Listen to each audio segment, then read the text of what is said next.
Welcome back, everybody, to the World Ninja League Premier Series. This time, we're in Bellingham, Washington at Life Force Ninja, ready to kick off our final qualifier in the United States. Our course today is designed by Season 8 award-winning designers for Best Course. It is none other than, let's get them popped up here, Becca Margiles and Jaden Welch, two incredible minds of Ninja here. They've set up quite the course for our athletes today, and they'll be putting them to the test in the Premier Series. The top 4 mature kids, male and female, will advance to the finals, as they'll be joined by the athletes on your screen right now.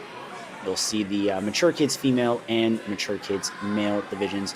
We've taken the top 4 from every single region so far, and we are looking to grab 4 more per division. Very excited. There's those names right up there. Shout out to all of our amazingly talented athletes so far. And we'll be very excited to add 8 more names to that list. Our athletes will be qualifying for the Premier Series Finals, which will be November 17th to 19th at Ferox Athletics in Brooklyn, New York. It's going to be very exciting. It's a true clash of the titans across all age divisions, going from ages 6 to 60. Super excited to find out who's going to take home that crown. But first, who's going to make it there? We have to find out today. Joining me today, Kane Casillas, it's going to be Travis Rosen, Ninja Legend. Travis, thanks so much for joining us today. Yeah, I'm so excited to be here, Kane. You know, word has been getting out on the course design and building abilities of this gym today, and so I'm excited to see just how creative they get, what kind of courses they put together for these youth. It's going to be a pretty intense, but pretty exciting competition. Absolutely, and we saw the kids division earlier. We saw exactly what the course designers are capable of. We saw what the athletes are capable of. And now we head up to slightly older kids. We got the mature kids here. What are you expecting talent-wise?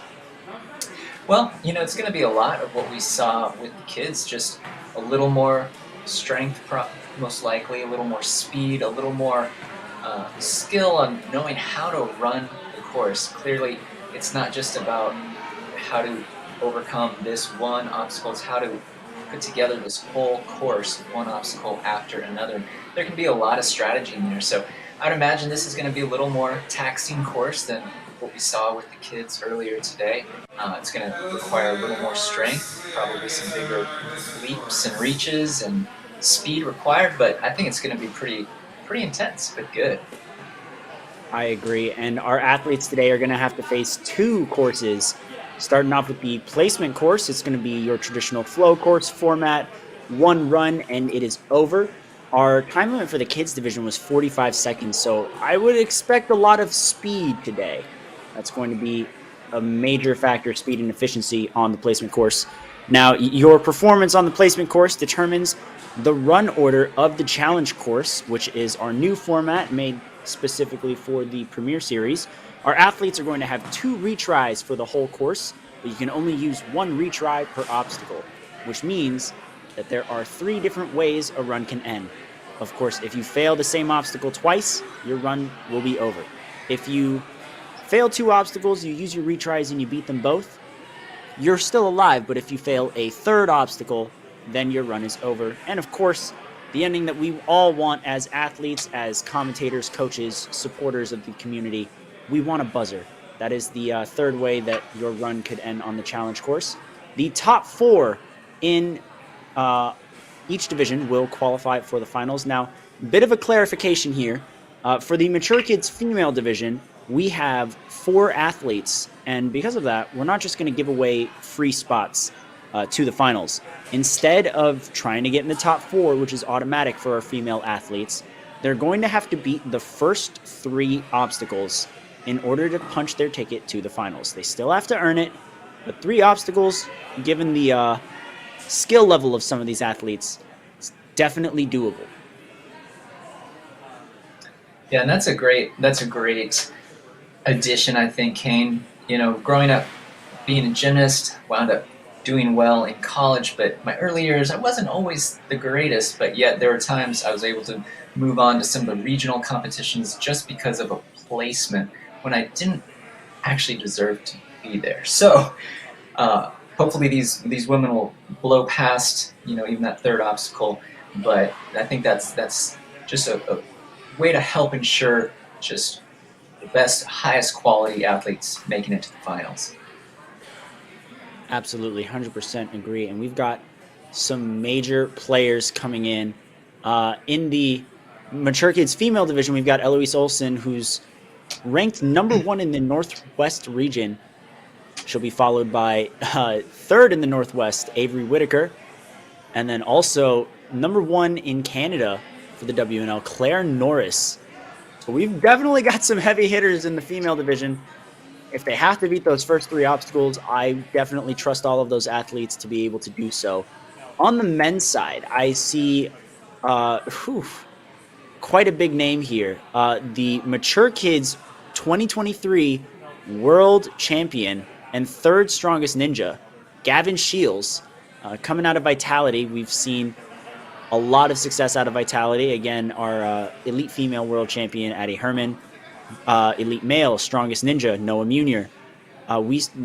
They both come out of Vitality, and we see Gavin Shields here now out of Vitality, another world champion. He beat stage 3 this past season, and he's coming all the way from Massachusetts to take on the Premier Series now. Yeah, and with this field of competitors today, Kane, it's exciting because you start having all these Canadians coming down. Obviously, Seattle, Washington area where this competition is being held is not far from the border, and you've got a lot of these Canadians who are hungry to show what they can do on the course, and they've been training hard, and we've been seeing that already in the earlier divisions, and they've got their A game, and they are ready to show up and show what they can do. All right, and I've just received word that the placement course will be slightly altered from the kids division. Our last obstacle originally consisted of a flying squirrel into a wheel into some ropes. Now it's going to be a ring slider into a box with a buzzer. So that's going to be pretty exciting to see dynamic moves really play into this placement course. Again, speed is such a huge time factor, and we talked a lot about how there were time-wasting segments of that course, Travis. What were some notable spots for you that seemed to really take away some seconds? Well, you've got a mini tramp that a lot of kids would stop to kind of collect themselves, and that really made sense because if you hit that wrong, you go flying right off. You're going to hit or miss the wedge that's right after that. Obviously, you want to have as few hand placements as possible on the bars, and really, if you can link, the last obstacle, that's a huge time saver. Absolutely, it's going to be very intense trying to see how it plays out, especially on our mature kids male side, as they will be needing a top 4, so your placements will matter. We're going to get started with Jace Lasley, whose sister Anara competed in the kids female division, coming out of Eugene, Oregon, with a nice underbar.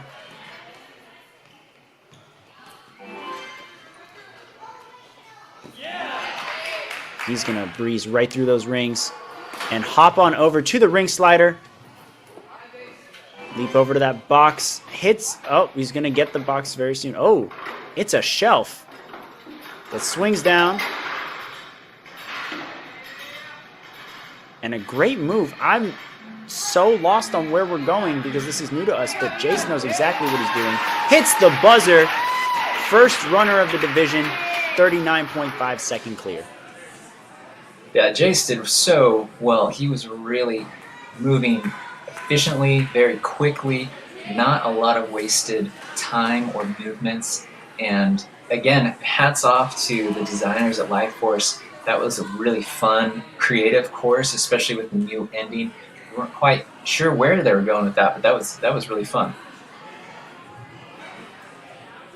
And now I'm very worried for all of these athletes. Actually, we're gonna get I have a feeling we're gonna get a lot of clears, and we're gonna see some people hit the buzzer and still not be super high on the leaderboard. But we'll see. We've got an athlete out of Skyhook Ninja Fitness, Malan Sano, skipping that first rail. He's going to link directly into the second obstacle there.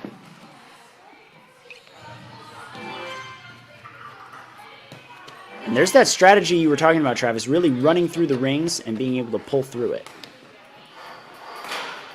Yeah, he flew through that, no waste of time at all, probably as quick as you can make that obstacle.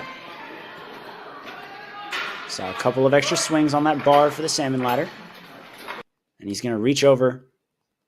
Now has to reach over to the bullseye, which spins you around. Those directional changes can be pretty difficult, and you can see that he's a little stuck. Looks like he ran out of time.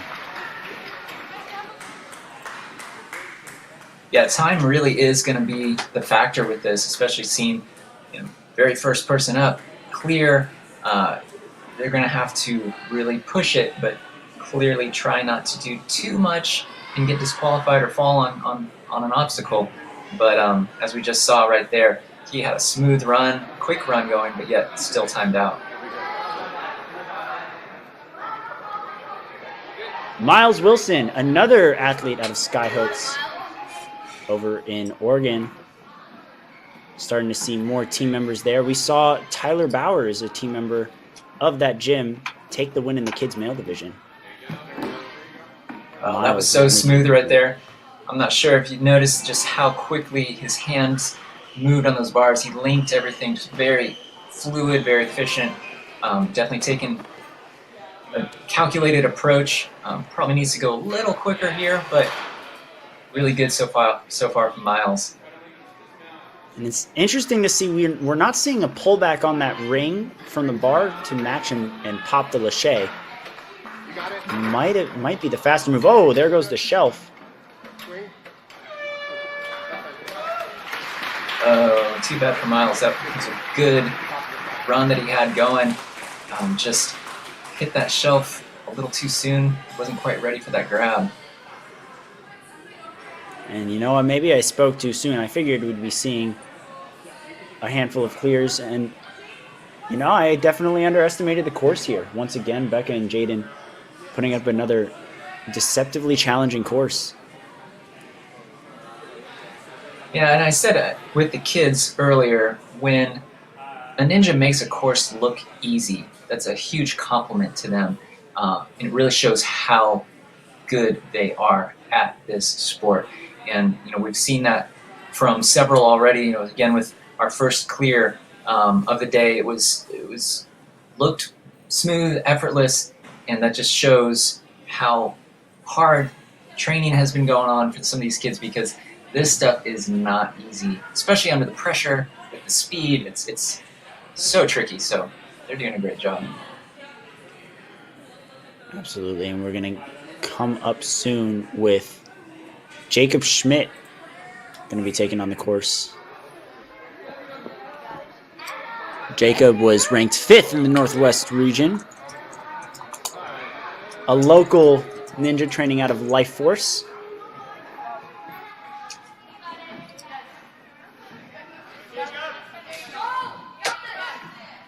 Going to breeze right through that first obstacle. Going to take one extra backswing, possibly to link through. Yes, he does. Onto the tramp.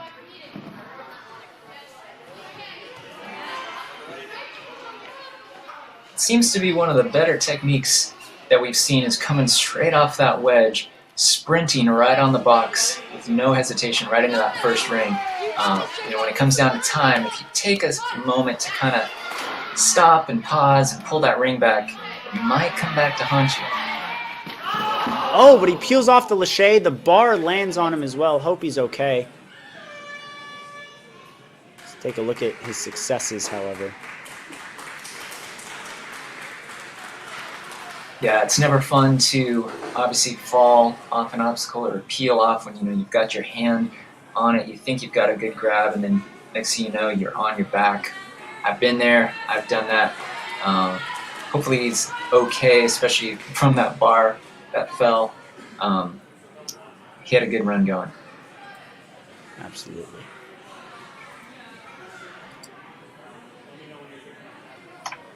Now going to give it a second. Saw that bar come out. You're going to let the course designers do their thing. As we now come back to another athlete from Life Force, Nasser Shabele. All right, Nasser. In 3.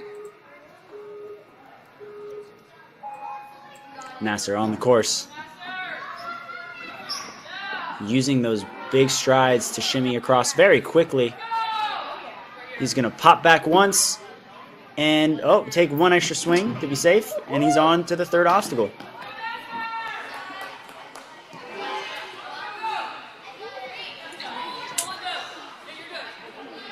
Doesn't really sprint through it, but grabs it on his first go. 16 seconds left.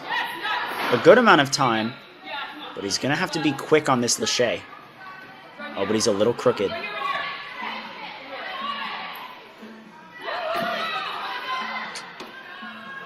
Yeah, he's going to run out of time, it looks like. Unfortunately, the extra swings, that's a huge killer on a speed course or when you're really focused on time.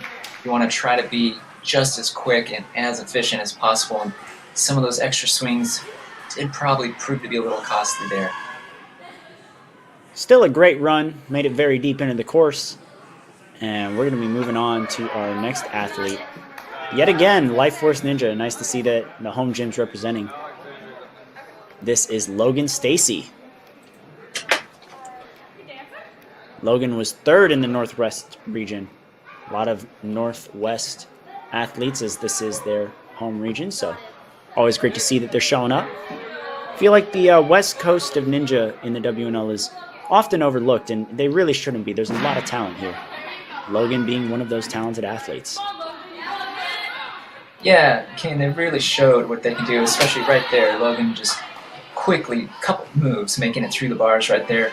And, it definitely does help that this is his home gym. He might not have run these specific obstacles, or at least in this configuration, but definitely has kind of a home field advantage just being used to this facility. That's definitely a help during this competition for him. 15 seconds left for the final obstacle. Now it's 10. He's going to have to go on one move for everything. Lights are flashing. Oh, he misses the ring. And it looks like that's going to do it. A great effort there.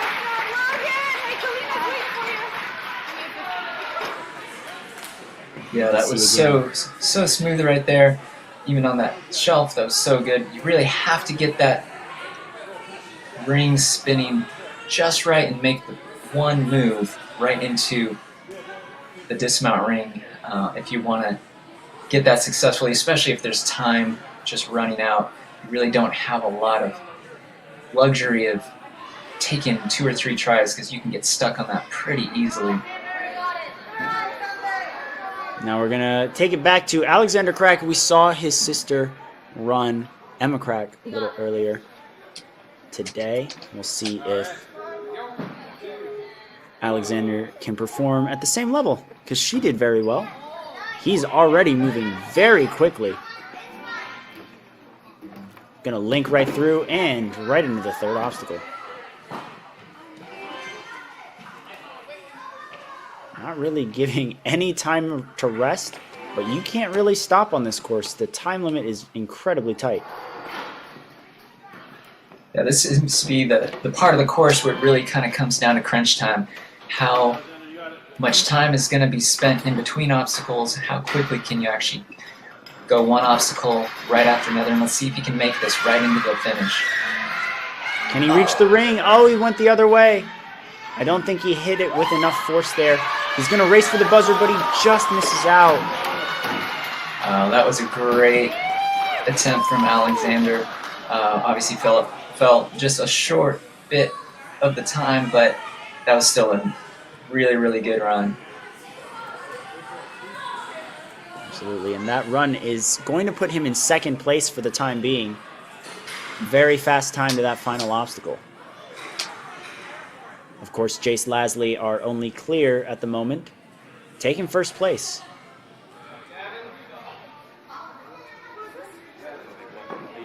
It looks like we got a lot of siblings here as well. I'm remembering now Shields. Gavin Shields on the course now, our world champion. we also saw his sister Kingsley Shields, or relative in some capacity, coming out of Vitality.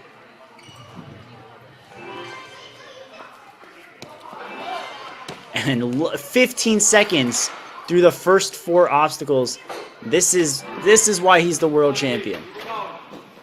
Yeah, Gavin is wasting no time whatsoever. We'll see if he can put this finishing touch on right here. Oh, and he missed the ring. He's going to have to come back around. He's going to pull back one more time. Reaches the ring. And gets the buzzer. Had a blazing pace and sets the fastest time so far. Yeah, that's a really impressive run. I mean, he missed that first grab on the last obstacle, but yet still had enough time to regroup, try it again, and still make it with several seconds left. That was very impressive.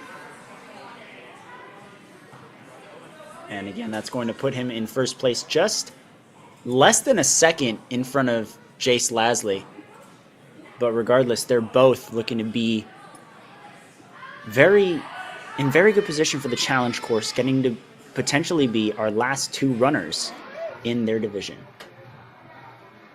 But we'll see what happens as Owen O'Sullivan jumps onto the course. Owen's coming out of San Francisco, trains at Traverse Fitness. We saw a lot of members of Team Traverse so far. Owen making them look good. Once again, all of the athletes have done well here. Owen adding to that list. Yeah, let's go.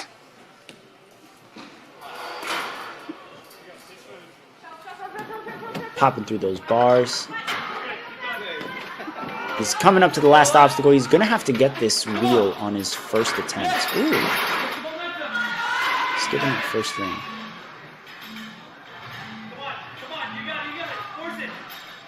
It's another thing to note, Travis. Owen made a very great move. How does creativity play in the course runs? Well, it's really huge because obviously every ninja has their own specific strengths and skills. You know, something that might work for one person might not work for you, but if you know your own abilities, you can play to those strengths and save time, make something easier. And, you know, he did a great job there linking, right to that shelf.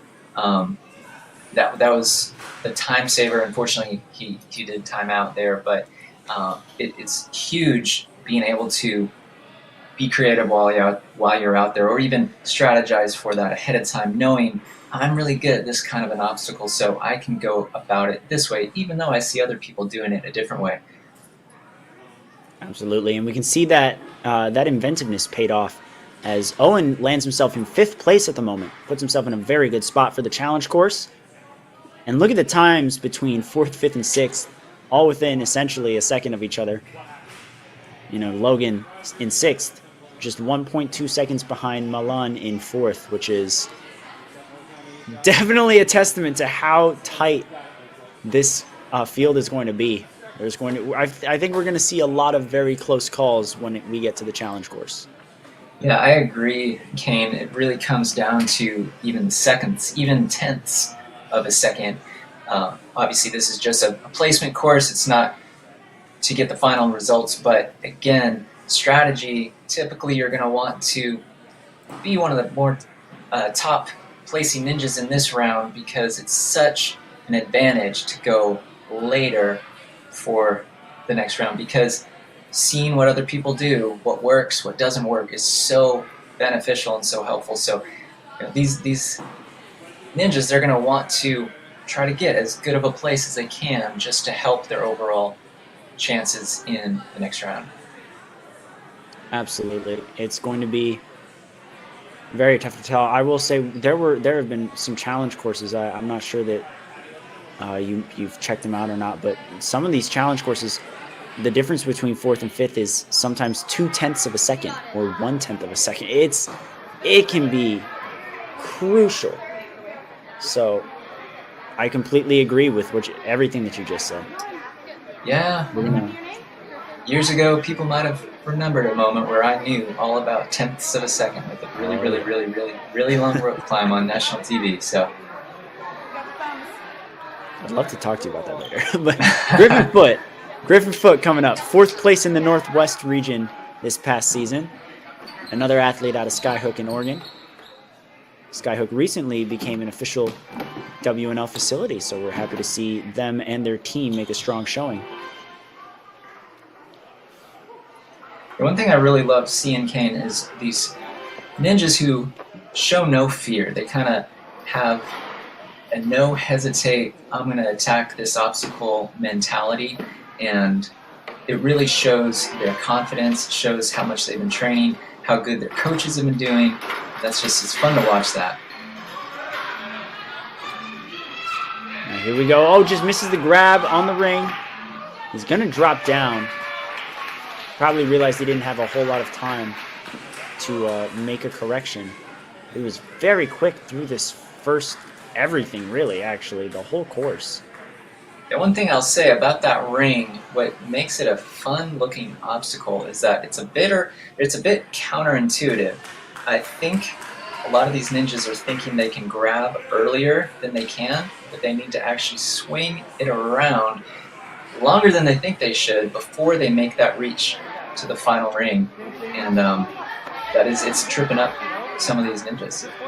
I also just received word that Owen O'Sullivan's run he's going to get a rerun because something was not properly reset, so we will see him run later.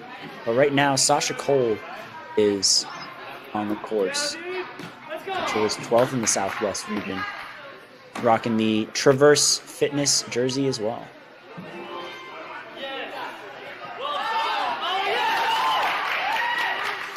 Yeah, we see a lot of these ninjas take that really fast approach on those rings and almost came back. Oh, Sasha fell. It almost came back to bite him. Almost missed that landing platform, but he was able to pull it in, but unfortunately fell just an obstacle later. There's so much I want to talk about. Sasha finds himself in 9th place at the moment. Owen will be getting a rerun.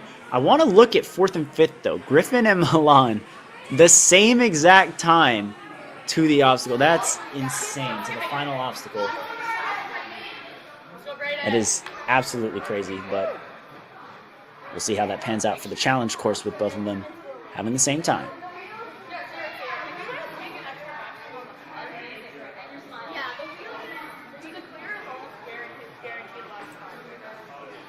Waiting for the go-ahead for our next run. Yeah, I will say, these kids always impress me with how they handle the nerves during these competitions, because I know they're having fun, they love doing ninja, but you get into these big competitions and they can be pretty stressful, and most of these kids seem to just thrive under the pressure. It took me a long time to learn how to handle high-pressure athletic moments, but these kids just crush it. And they're out there, they're having fun. It's never easy when it's your turn, you're getting ready to go, and then you have to wait. And you have to wait some more, like what Braden is having to do right now. But it doesn't seem to be affecting these kids as much as it used to affect me. Well, Braden looking to not let any pressure get to him as he's taken on the course right now. This is someone with a lot of experience. Last year in Season 7, he got 10th place at the World Championship. This past season, he got 11th, so very consistent. He's got a great time going so far. If he can just keep this going without any errors or stops, he should be able to hit that buzzer. I like the mixed grip on the bar. And it looks like he might have touched something out of bounds. But I like the mixed grip because it stops the bar from spinning out on him. Yeah, agreed. It helps give you more control. Sometimes if you've got both hands the same way, the bar can spin unexpectedly, taxing the muscles in your forearms, your fingers, and unfortunately you could be on the ground before you know it. So that was clever technique. Absolutely. And now we've got our rerun.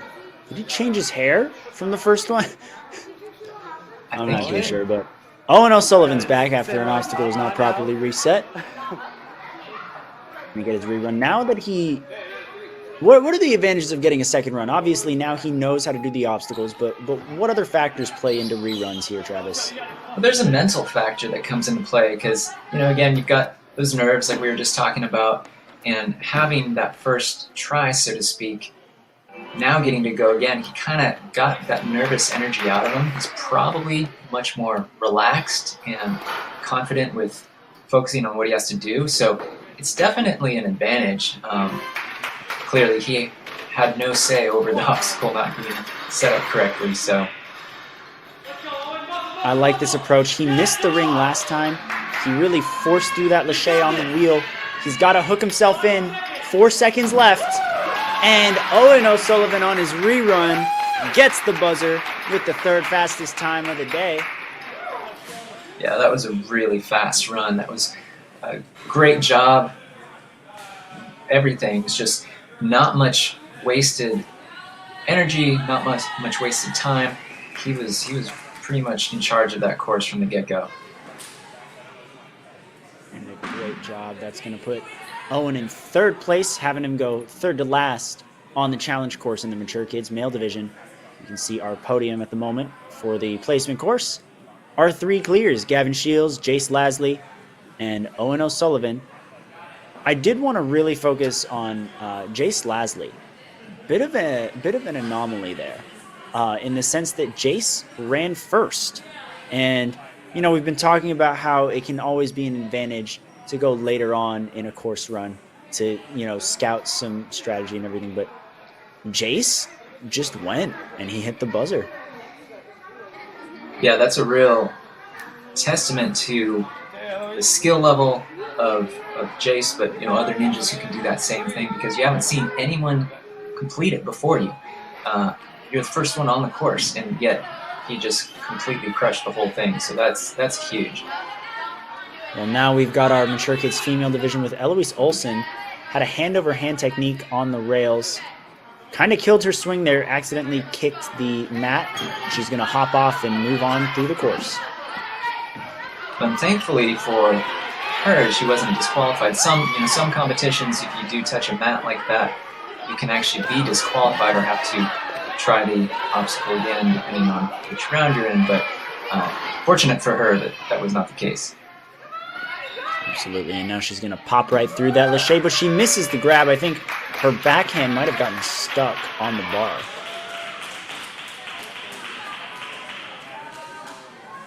Still a great run. Very smooth through those rings.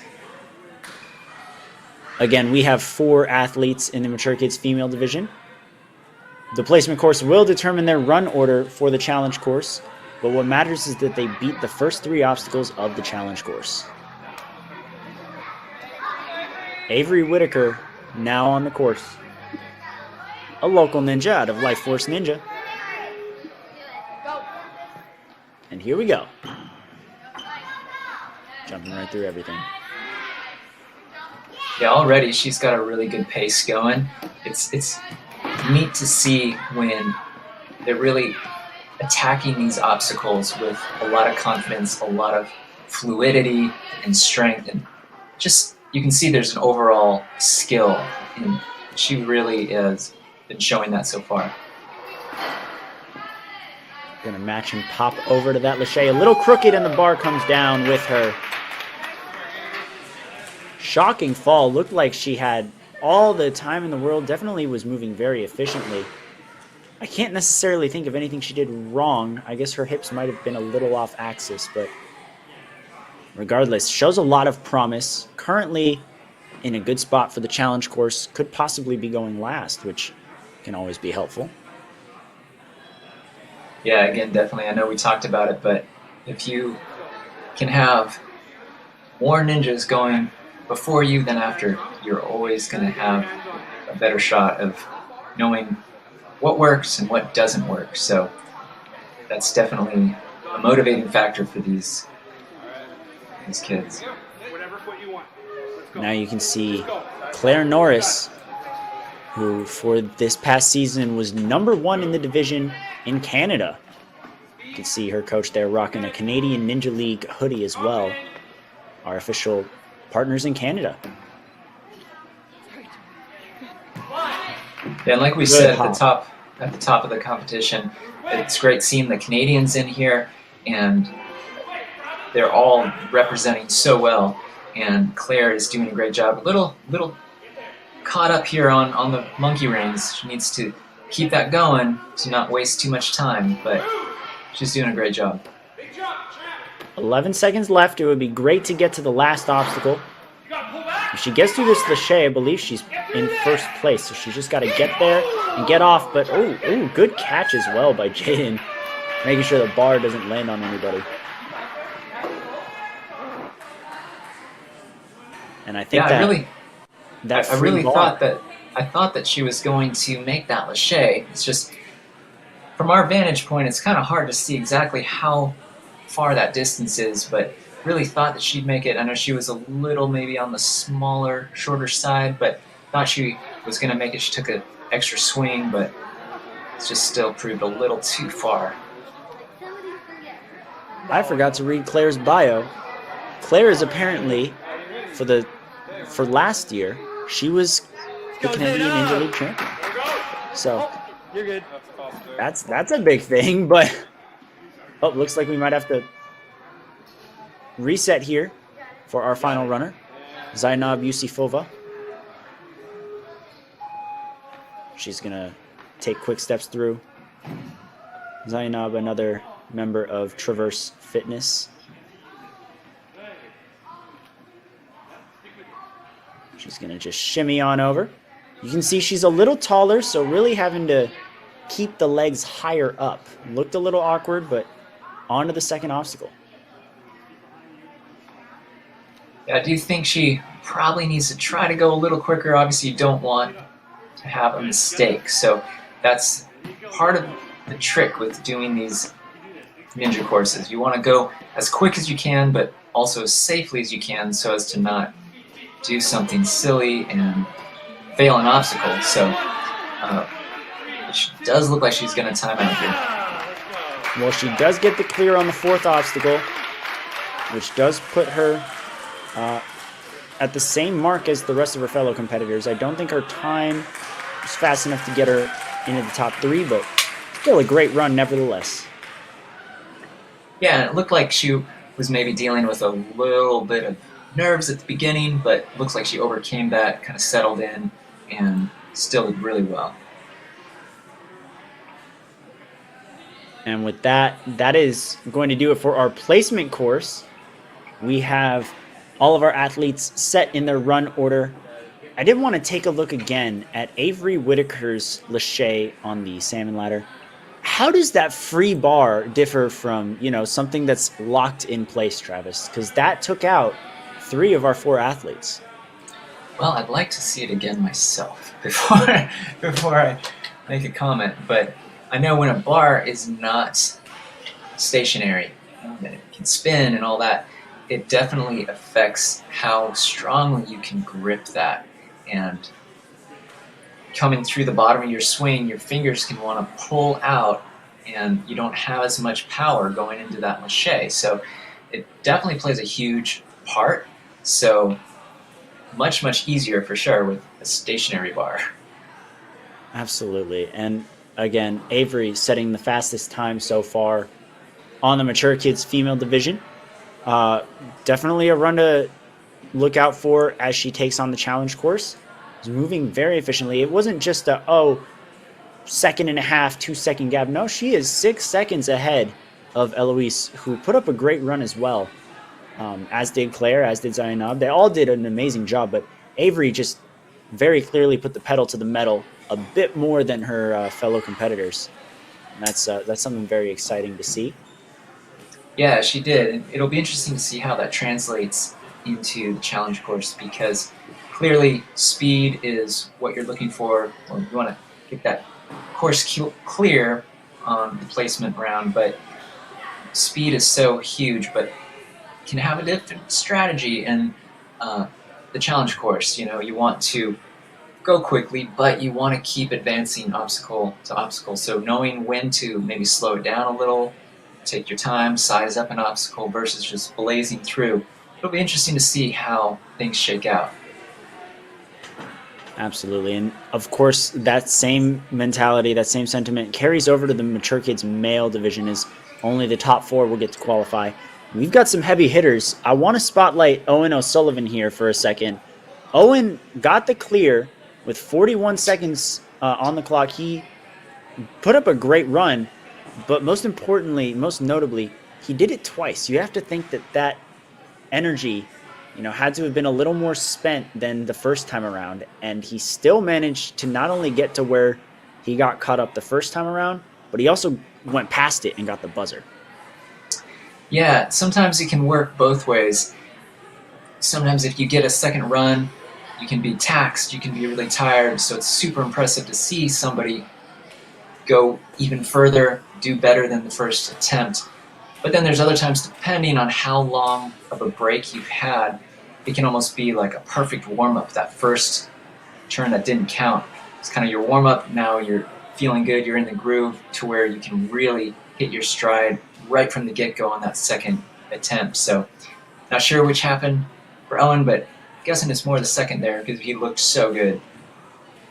I agree. And someone else who also looked very strong in their course run is got to be Jace Lasley. Jace put up one of the smoothest runs I've seen all weekend, and he was running first in his division. Not something we typically see. It's not something that is entirely uncommon, but it's not like it happens every day. And so to see that level of confidence and how collected he was throughout his run sets a very good precedent. Now he gets to go second to last on the challenge course. Yeah, that's so impressive. Again, you've got the pressure, you've got the nerves, you've got the fact that no one has gone before you, so you don't really know what to expect. And yet he completely crushed the course. That's really admirable. It actually reminds me of way back in the day when I got to compete in Japan on the show that Ninja all originated from. And there was a well-known veteran who, for some reason, they put him first, one of the Japanese competitors, and he crushed stage one, which anytime you beat stage one in Japan at Sasuke, it's a huge thing. And he was the first one up, and he crushed it. And I was so impressed because typically you don't see that. So same type of thing for Jace. That's just, I'm applauding. Absolutely. And Jason Owen will be joined by world champion Gavin Shields, who took the fastest time. It'll be very interesting to see him round out that division. It's going to be very exciting to watch these three heavyweights go toe-to-toe against each other. But, of course, none of these competitions would be possible without our sponsors. Did want to thank, first off, none other than DGS, who designs our courses and provides the obstacles for our World Championship and many of our major events in between. DGS has also been sponsoring athletes, with the first being our 2023 Elite Female World Champion, Addie Herman. Addie more than deserves it, and it's great to see that DGS is helping further the sport of ninja on and off the course for the obstacles, for the athletes. We have so much love and appreciation for them. And if you want to get some of those obstacles, train on things that you might see at the next World Championship, or at the very least at regional competitions, you should definitely check out dgsninja.com. Another one of our sponsors is Slap Chalks, made by Joseph Rouse. It's a nice little video there explaining what it is, what they do. I think it's a pretty creative invention there. A very modern solution to a modern problem for ninjas. Let's check out that video. Has this ever happened to you? Where's my chalk bag? Ooh, I have a solution for that. Slap chalks! You take the chalk ball, put it in the mesh pocket, zip it up, slap, and get your chalk. Slap chalks are made right here in Springdale, Arkansas at Interform, the small batch manufacturing company. We're helping our community and providing local jobs to minorities and women of diverse backgrounds. I'm Joseph Rao, Ninja Warrior, Rock Climber, and the CEO of Slap Chalks.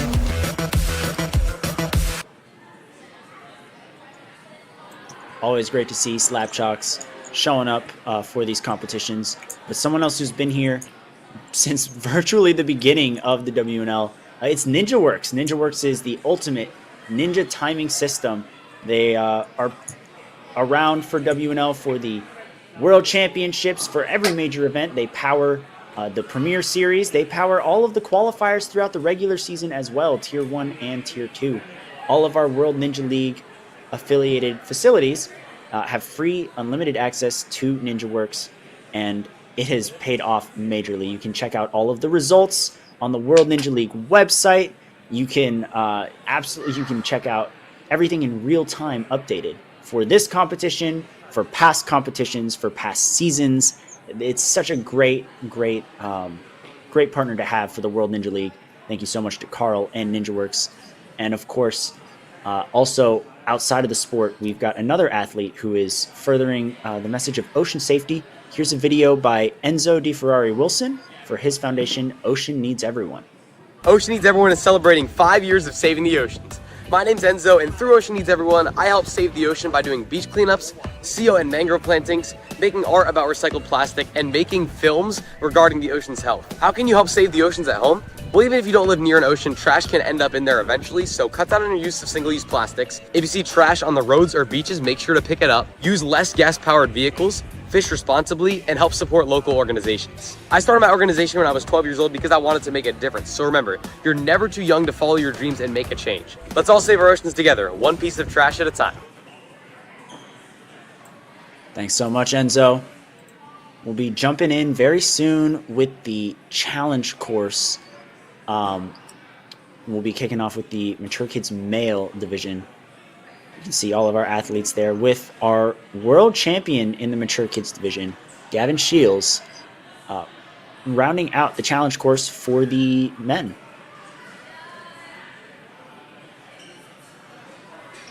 Yeah, and one thing, Kane, when we're talking about speed, a lot of people who maybe haven't done Ninja don't quite understand how hard it is to link these obstacles one right after another, especially if you're trying to go fast. And sometimes when you're trying to go super quick, you can almost go too fast. And, total hats off to Gavin getting that fastest time for the Mature Kids Male. But I'm not sure if we can go back and watch part of his run. Coming off the very first obstacle, it looks like he almost fell going to the wall holds. And sometimes you're just trying to go so fast that even on something that seems really simple and maybe is normally very simple, it can become very challenging. And he did a great job not being disqualified there, but it's just, again, it shows how difficult this is and what a great job these kids are doing under very stressful situations, very challenging obstacle setups. But you got to be careful, because every little thing is an opportunity to potentially mess up if you're not careful. That's why this is so hard. I agree. There are so many small things where if you're too careless, it could end your run. And we can see an experienced, I'm gonna say, veteran ninja like Gavin Shields knows how to avoid those mistakes. But you're absolutely right. Those types of movements can come back to haunt anyone and everyone of any skill level. And that could be, we saw with Aria Ross in the kids female division, as she just slightly slipped off, walked the plank, a little balance beam that we thought she had in the bag. That almost cost her spot in the finals. And we could absolutely see similar scenarios to that in the Mature Kids division. Definitely. It just shows that with this, you can never get too focused ahead of yourself. Whatever's right before you kind of has to take the primary focus, and then the next obstacle after that, and then the next obstacle after that. So it's awesome to have a clear strategy ahead of your run, but you've got to really focus on what you're doing right in the moment instead of getting ahead of yourself. Looks like we're going to get into the challenge course right about now with none other than Mr. Jacob Schmidt kicking us off. Rocking the Life Force jersey. Looks like he's just waiting for the go-ahead, warming up a little, staying loose, smiling through it with his coach.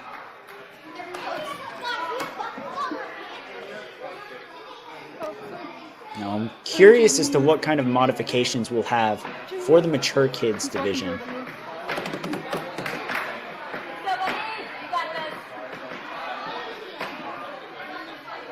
Yeah, I'm not sure what they're gonna have changed up, but even for the kids, it was really fun, very creative.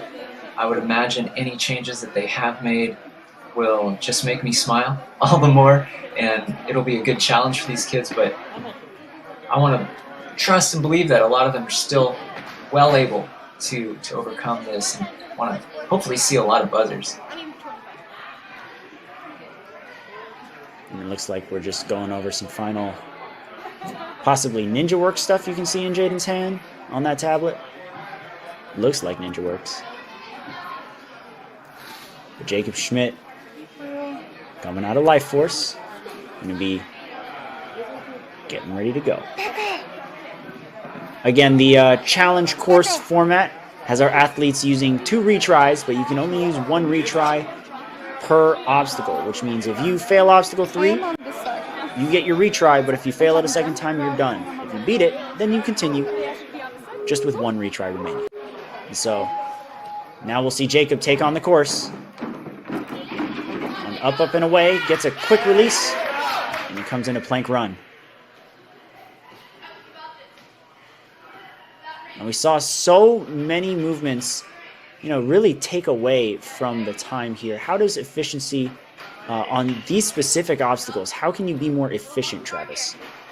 Well, it really comes to having a game plan before you start your course. You want to know, how am I going to approach this obstacle versus that? And I think Jacob may have gone off the course here. That's right. Aren't you supposed to go to the bar as well to make it over to the cliffhanger for Devil's End? Yeah. So we'll probably have to start back at the beginning of Plank Run. But yeah, back to your question though, it really comes to having a strategy and also knowing your own abilities, because especially when there are nerves at play, maybe you're hesitant a little bit, tendency is to want to take extra swings, a few extra seconds here or there. You need to know when you can do that, when you need to do that, but also when you should go immediately right into the next move. I know from my ninja days, I would see a lot of ninjas take extra swings when they didn't even need to. They had plenty of height, plenty of momentum, but a little bit of hesitation, not sure if they can actually make it. And unfortunately, as you're doing that, it's taking more grip strength, more of your cardio. And so knowing your own abilities and having that confidence is so important. And it looks like Jacob Schmidt's going to get a rerun. Perhaps not everything was totally prepared for his run. So we're going to jump right back into it. And we can see that the time limit is no longer 4 minutes, 30 seconds. I believe it's 4:15 now for our mature kids. That's definitely going to really enforce being efficient, as we were discussing. Yeah, it really will. These kids will not be able to take their time, unfortunately. They're going to have to keep a good, steady pace and really try not to rest, try not to take extra movements. It's going to be a challenge. And I know people at home might be like, well, they still have over 4 minutes, but there's a lot of difficult obstacles strung right after another here. So they're going to need all the time that they can get. A bit of a detour as well. We're not going through the same course as the kids. We're going into airtime, which was the final obstacle for the kids course. We can see Jacob get a low grab on that rope. He's going to have to get a little higher. You can see him trying to settle into a J hook as well to help himself up, but it did not work out that way.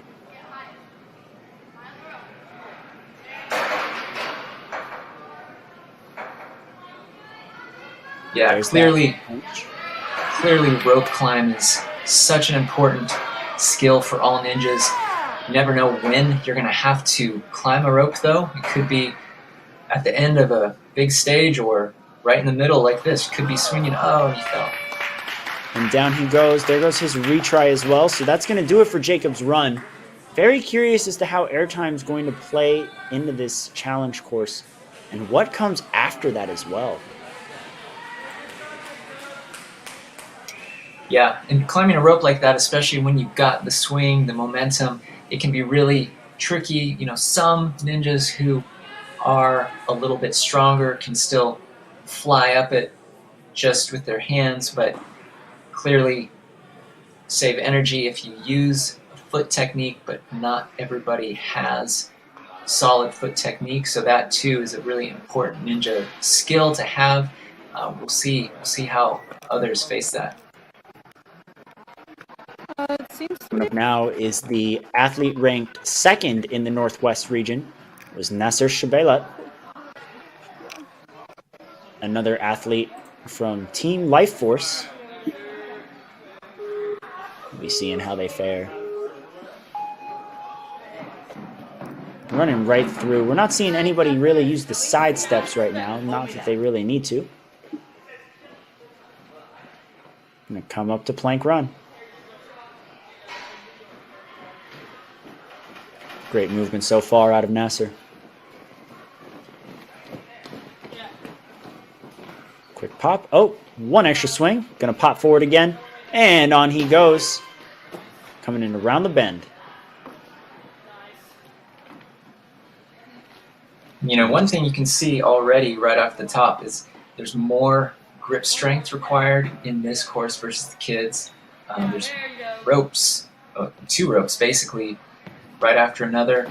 Obviously, you don't have to climb around the bend, but still taxing your grip strength, but right into airtime. That's a pretty tricky 1-2 punch, and I think it's going to tax some of these youth.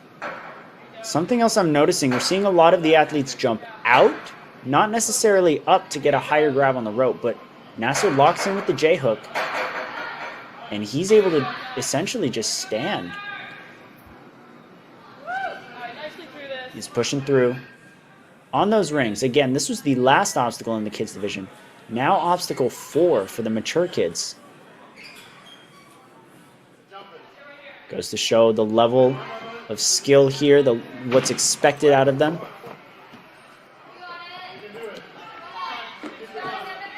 Pushes right through. And don't spin it to win it. It's going to come down on the coaster. Okay. A nice little ramp into some balance obstacles. I love seeing it. I can see absolutely why Becca and Jaden won best course design. Oh! Just misses what I guess is supposed to be a lance, given the name of the obstacle.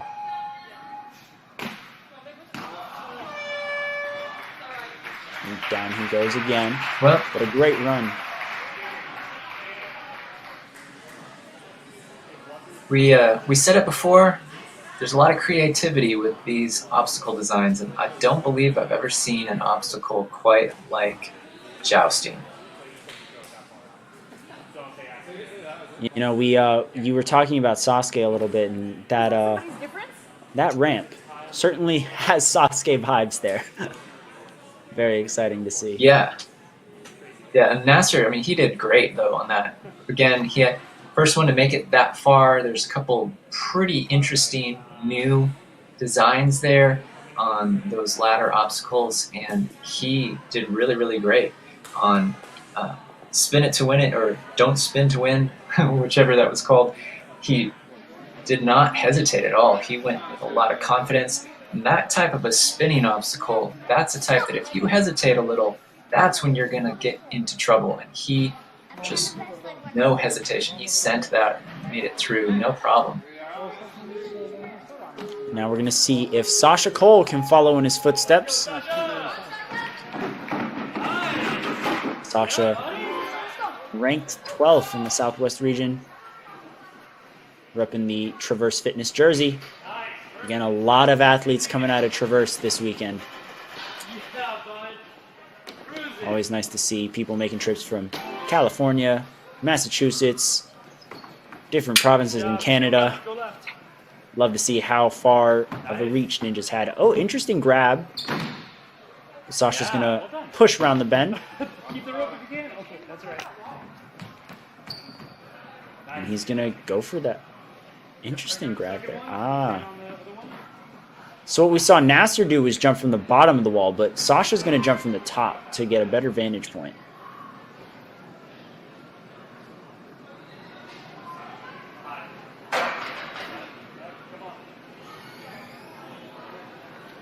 Now, Travis, you have quite a bit of experience with rope climbs here. What's your go-to technique? Well, for me personally, I would just climb up the rope with my hands. But clearly, if you're trying to conserve your energy, yeah, there's a J hook that I would do with my feet. He's getting a little caught up here. Sasha needs to try to get that. Oh, gonna try it again. It looks like. All right, using his first retry here.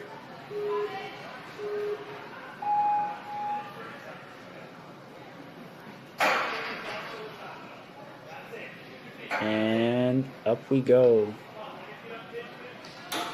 Sasha Cole taking on that ring. Gonna have to swing over to those wooden rings. Trying to use the rope to really pull through, but I think he might just have to get higher.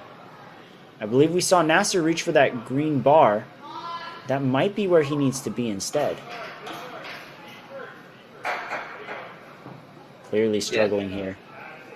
Yeah, unfortunately, it's pretty clear Sasha's running out of gas, I think, but you're right. I'm not actually positive if he's supposed to be going up to that green hold versus this ring. Well, he's been hanging there for quite a long time. Even if he had energy coming into this run, he's definitely draining it right now. Shaking out. It looks like he's coming down. Oh, no, he's sticking around. He's fighting. But again, that's what's so great. Even ninjas at this age, you see a never quit attitude. I know a lot of adults who even would have given up by now, but he is still up there, and I'll be pretty amazed if he's got enough strength to continue on, but the fact that Sasha is still up there fighting, I'm really impressed right now. And he's got a minute 10 left. I believe he got up there almost 2 minutes ago. He's been there for a while. Just a lot of incredible strength. Goes to show that even if he's not getting super far into the course, he is part of that top group of athletes, that top 25% that deserves an invite to the Premier Series. A very admirable run out of Sasha Cole, refusing to give up. Yeah, he definitely has my respect. Anybody who fights for a couple minutes on one obstacle, I know his hands, his forearms, everything must have been burning right there, but he didn't want to quit, didn't want to give up until he just had no strength left, unfortunately. But that was a huge effort, so that was still really, really impressive. We're now down to our last 9 runners for the Mature Kids male division. And it looks like our next runner is going to be Okay, well, yeah. So, Miles Wilson. the silver There we go. ring- Miles Wilson coming out of Skyhooks over in Oregon. I see. Yeah, so there's only one shot. I feel like we're seeing a lot of the same 3 teams. We've seen a lot of Traverse, a lot of Skyhooks, a lot of Life Force. And then, of course, athletes coming around from all over, but great to see such large contingents of different gyms being represented. Miles Yeah, well, you coming said through it. the There's several competitors here, even from the East Coast. So Ninja is such a huge reach, so it's neat seeing get the international flavor here. You've got West Coast, you've got East Coast, so many different ninjas represented. Miles made a very smooth move on Round the Bend. And it looks like he wants to reach, but he also is considering going for that jump to the green mat. His feet are not touching the floor. He is all good as he comes into airtime. Hops right back up. And up the rope we go.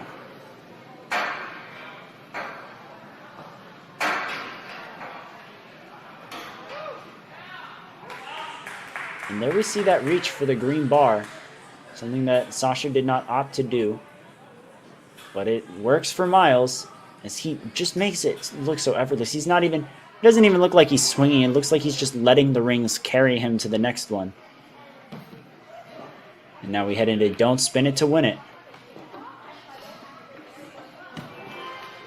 Great agility. And one thing too, Kane, I said this earlier with the kids, but when you have some of these courses where you're thinking a little more speed, a little more quickness, it's so challenging when you then get to a balance obstacle that really requires you to slow down and take your time. Wow, that was so close on jousting. I want to see somebody clear this. I want Miles to be the first one. I want to see how this obstacle operates. Yeah, like, I like Miles's approach though on the trampoline. He's taking a second, trying to feel it out, and then get some extra bounces. Gets it with one hand. It looks like he's going to shimmy on up to the cliffhangers. Interesting to note here, Travis, no touch point on the cliffhangers. He's got to get through the whole thing, and that is the entire obstacle of jousting. That's tricky then. Which means if you're to fall on jousting, if you're to fall on the cliffhangers, you have to go back to that trampoline. That's a little discouraging, honestly. But now Miles Wilson coming on a spun out.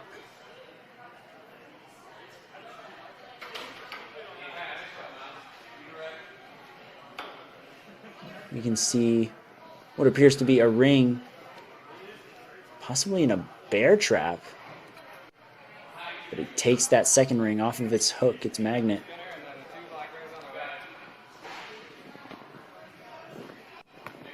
It's got to land on that disc. Whoa! Spun out, definitely living up to its name. Yeah, that is super impressive from Miles. I mean, I don't know if he's going to be able to get this thing to stop, but to land on a spinning landing platform is incredibly challenging, and even just watching him try to figure out how to stop the spinning right now, I think he can do it. He seems to me to be a pretty creative and intelligent ninja out here, so I think he's going to be able to figure this out, but that is super challenging. You can see him trying to scoot in the opposite direction of the disc to slow it down. I like the way he's thinking, but now he's just got to get to his feet. 7 seconds to go. It looks like the best way to approach this obstacle is going to be to just land immediately. Oh, he gets it. I don't know if he got there in time, though.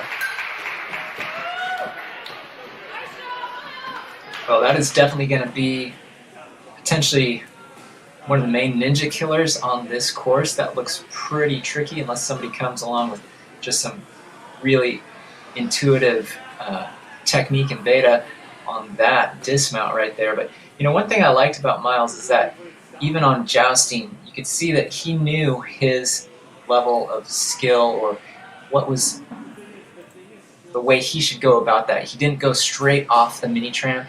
He landed on it. He stood there, got a little bounce, and then went. And some ninjas might get to that and just think, oh, I've got to jump off and immediately go. But he knew that that probably wasn't going to be the best for him. He was a little bit smaller on the height scale, and so just really smart competitor. I agree. We saw a lot of his IQ show in that run. And it puts him in a good spot on the leaderboard for now. We'll see if Logan Stacy is going to challenge that, as he is sprinting over to plank run.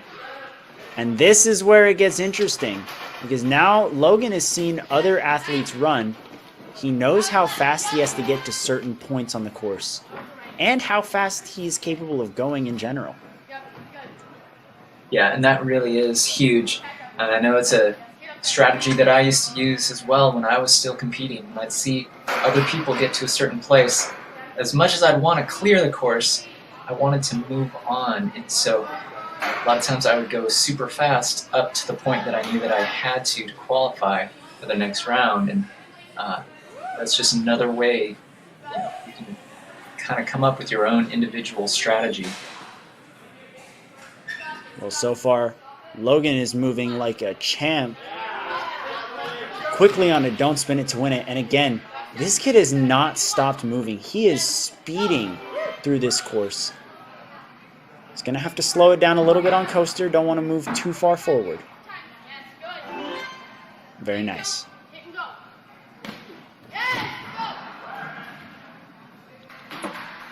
Makes a great move on jousting, and now he's going to take on that cliffhanger. Yeah, I'm really impressed with his speed right now. He does not seem to be really wasting any time, and no wasted energy from what I can see. He's just really going quick.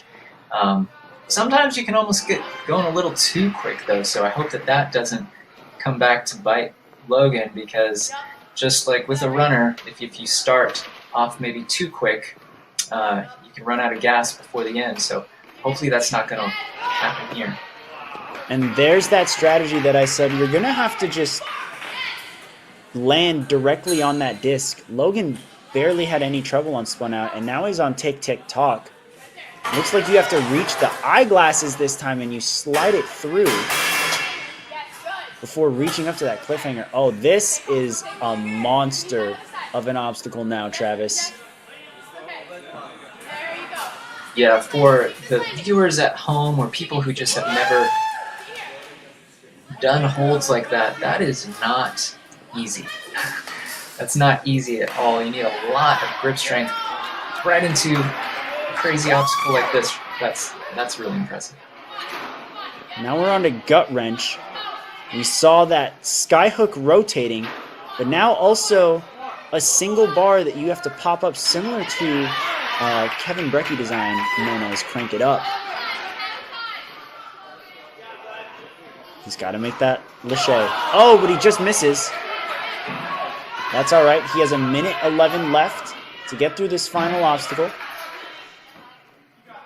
We're going to wait for the course to be reset. You can see that his time is frozen at the moment. It looks like this is our final obstacle of the challenge course for this division. Logan's showing us how it's done.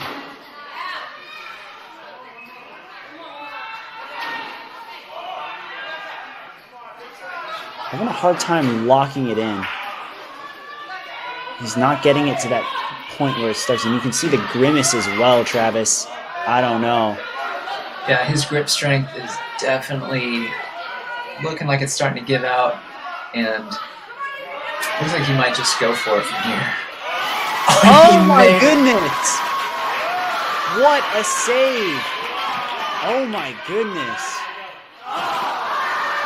Not enough gas in the tank to get to that dropping shelf, but what an incredible grab on that bar.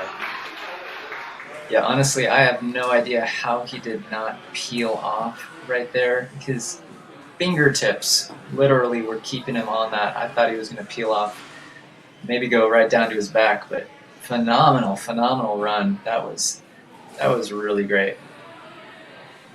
That puts Logan in an incredible spot right now as he makes it to the final obstacle with a time of 2:35.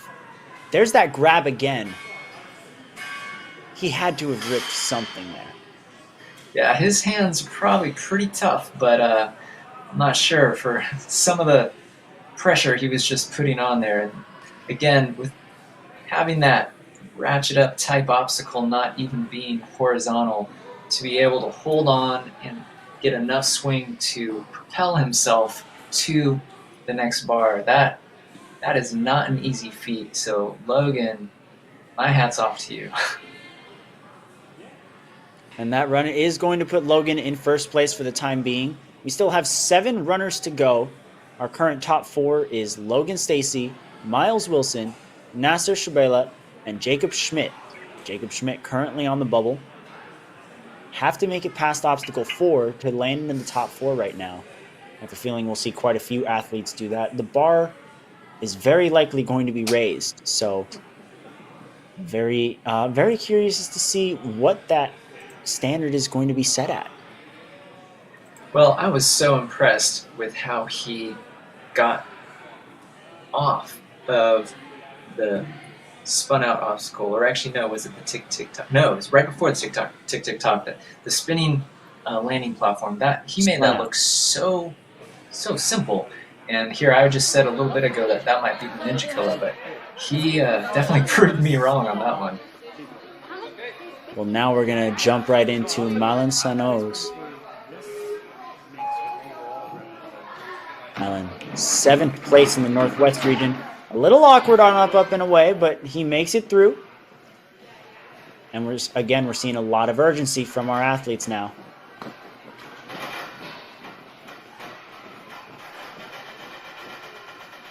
A good grab on those rings. You can see how tall he is as well, really able to just stick his legs out and use that reach to his advantage. You know, one thing I'll say, Kane, where it is a little bit of a disadvantage sometimes to be a later runner, you do know just how fast you have to go. And that can actually wind up adding a bit extra pressure. Whereas if you're at the beginning, sure, you're going to try to go your best, your fastest, your furthest, but later, if you've seen so many ninjas make it to a certain point, you know you have to get there faster, and that can add sometimes some unwanted pressure, so it's not always easiest going later on. Makes complete sense. But so far, Malin's definitely not letting the pressure get to him as he's breezing through airtime. Now these next few obstacles have the opportunity to be a full sprint for him. Gonna just jump right in it, don't spin it to win it, not wasting a second. Hit that platform with a lot of force, almost knocked it over. But down he goes on the coaster. And he's just gonna skip right over to jousting. And Travis, I think our athletes got the hang of this obstacle now. Yeah, definitely. Unfortunately, the first one or two kind of were the guinea pigs trying to figure out what in the world is this. But yeah, I think they've got it down now. Looked really intimidating at first. Now it just looks fun. I agree. And then also fun. I mean, this is a little biased because it is my favorite obstacle, but this cliff line looks awesome. Yeah, real smooth. Still challenging, but yeah, very, very doable. Whenever you get a cliffhanger that you can do, it's always a confidence booster. Now we're going to see that reach there for spun out.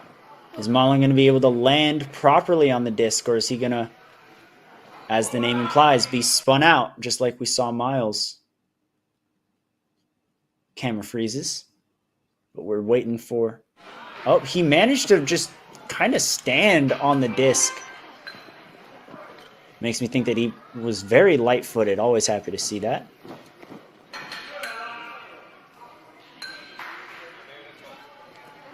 As you can see, he's trying to figure out how exactly to land on this pendulum.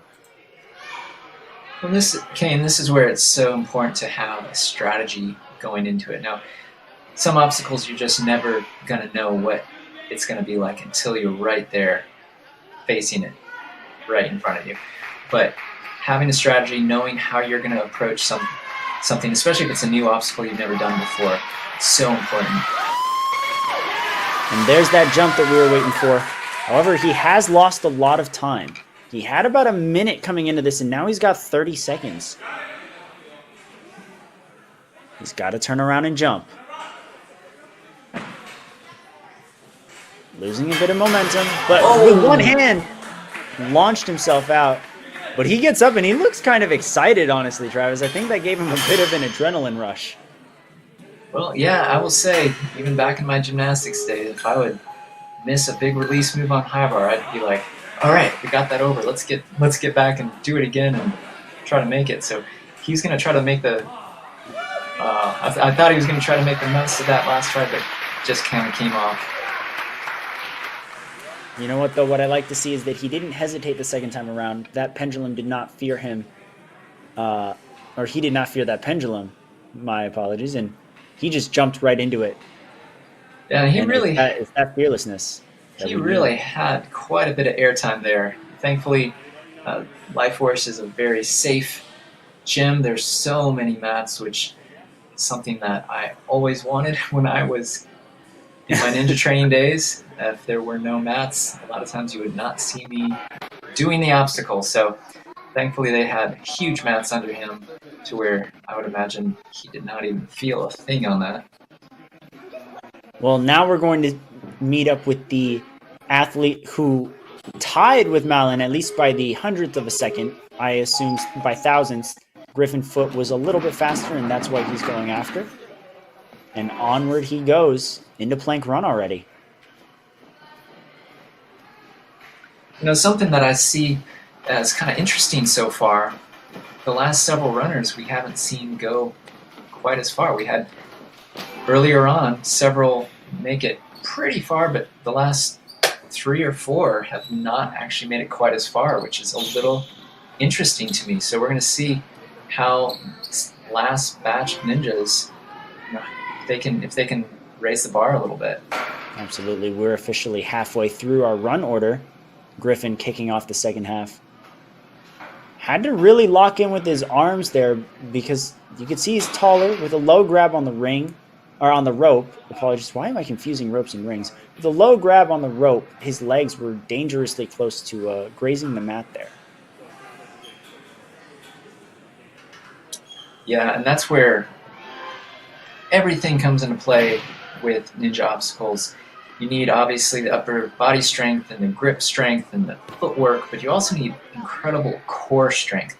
And some of these obstacles that you need to keep your feet above the mats or whatever, that takes a lot of core strength. And it's just another way that these kids are really impressing me.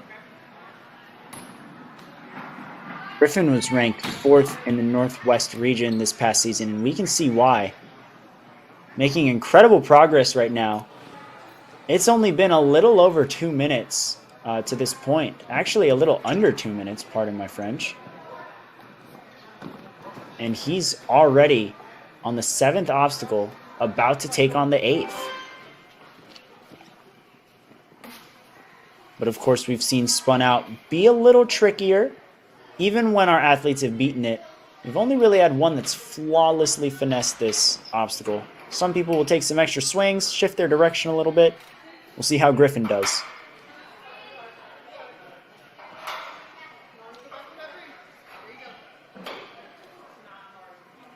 A great correction as he found himself swinging a little circular there on the ring. He's going to hop off and reach right over to steady himself. Yeah, he did a really good job there. Obviously, the first try got a little off center, had to re-grab the first ring. But again, that's where intelligence comes into play.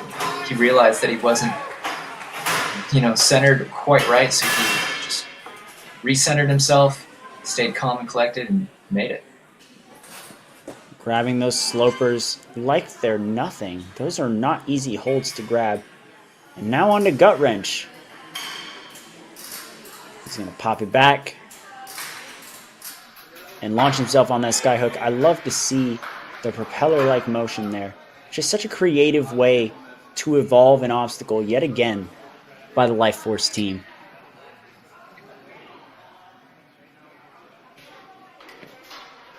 We now come up to our final obstacle.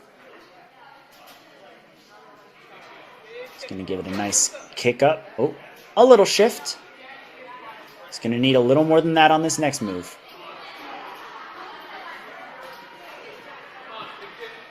Now, Travis, you've faced obstacles with this mechanism before. What is the best way to generate power to get through these obstacles?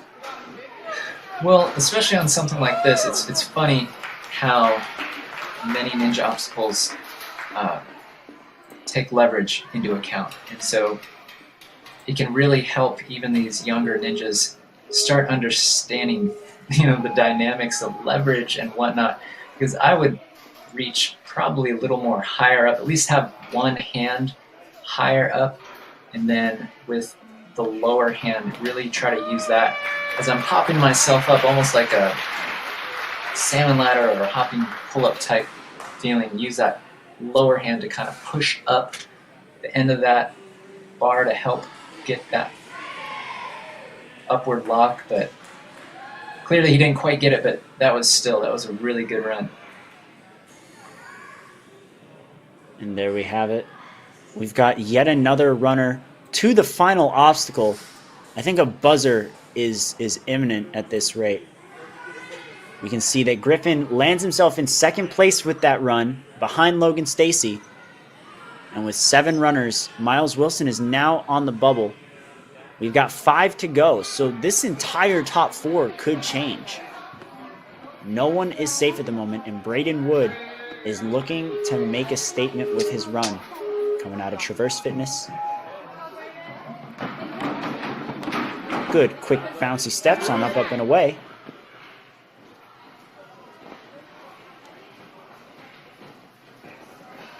Gonna just breeze right through plank run. Grabbing onto that ring. And quickly off. He's gonna jump on. Go for a little bit more height. I like the use of the wall to wrap around, not necessarily having to spend as much time swinging around. Yeah, again, that's where efficiency as a ninja is so important. If you can get through an obstacle or get through a course with less moves, you're using less energy typically. So if you can do that, that is such a huge advantage, and it will save so much energy for the last part of the course when you really need every ounce of strength left. Well, Braden so far not wasting any time. He's just going to hang a little bit longer on airtime and get right out of there. Come into the 5th obstacle. Don't spin it to win it. Beautiful strides. Coming up to the coaster. Oh, it looked like he wanted to just jump right into it, but he didn't get centered enough. That's one of those things that you really have to pay attention to. You know, for skateboarding, snowboarding, surfing, you have to stay centered on that board. And it is no different on this obstacle. Yeah, and that's another example of, especially coming off, don't spin it to win it. You've got speed, and you hit that, and you really need to stop before you start that downward momentum. And if you don't, unfortunately, what Braden just experienced is very likely to happen. So far, Braden's used his retry and is just sailing through jousting. Now on the cliffhanger portion of the obstacle. Taking some smaller moves, but he's still at a dead hang, not really expending too much of his upper body strength right there.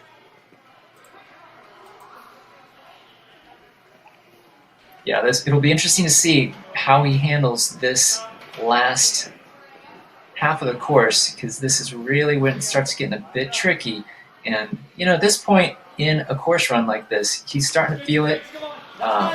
Sure, the breathing is pretty heavy, the heart's pounding, the lactic acid's starting to build up, but there's still a lot of challenging stuff ahead. So I'm excited to see how Braden handles the rest of this. As am I. And looking at his bio as well, he's not just a ninja. He's an overall well-rounded athlete. When he's not doing ninja, he's either doing soccer, basketball, or baseball. I was hoping those basketball hops would help him out there as he reached for the eyeglass, but possibly going to be beneficial on his second attempt. Yeah, and I think he really just needs to get the pendulum trying to go just a little higher to help him out, get to that next hold. The quicker he can get set and just go, that's going to help him. There we go. There's that one-handed grab. Seeing that a lot with our athletes, it's really pushing them to their limits in terms of their wingspan, their reach. But Braden Wood, oh, but he hops down, and that's going to be marked as the end of his run. Almost had the touch point, almost was able to land perfectly on that platform, but just fell off the corner there. Yeah, well, I know Braden's going to be disappointed with that, but again, that was a great run. He showed so much talent, and strength, and grit. I know he would have liked to have that landing back and just go a little bit different direction, but that was a really, really good run from Braden.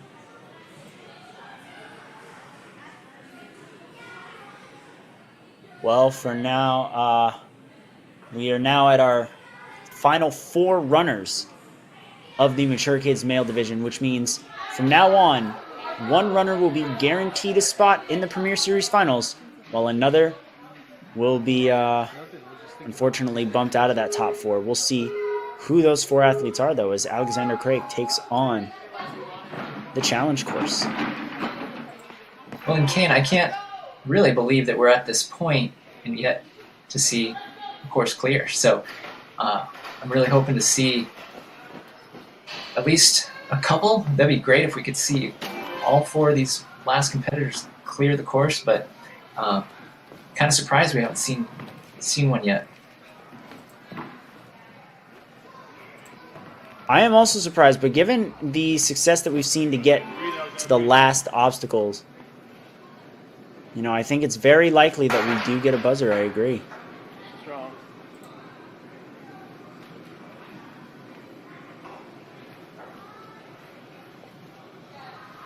I will say one thing with airtime there. A lot of people have had experience climbing a rope, but climbing a rope while it's swinging is actually a lot more challenging than most people would think. Maybe people have swung on a rope, but to climb it while it's swinging, it's actually a whole different experience. And these kids are doing a great job with it, but it is actually much more challenging than you would think. Absolutely, and he's going to just breeze right through Coaster. Has not used a retry yet. And a nice hop on Jousting. A lot of airtime there.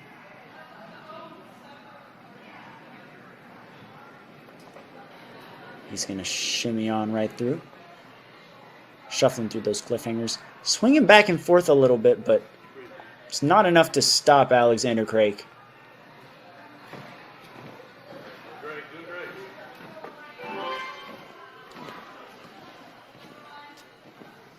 The way he goes. Coming on to Spun Out now. Has 4 obstacles to go on this course. 2 minutes and 5 seconds remaining. Definitely has a shot. He's just not going to be able to make too many careless mistakes here. Got to be smooth. Perfect on that first swing. Yeah, that was pretty much the most precise way I think you could do Spun Out. That was just spot on. So very good job, Alexander. And a great grab again. Another one-handed grab on that eyeglass slider.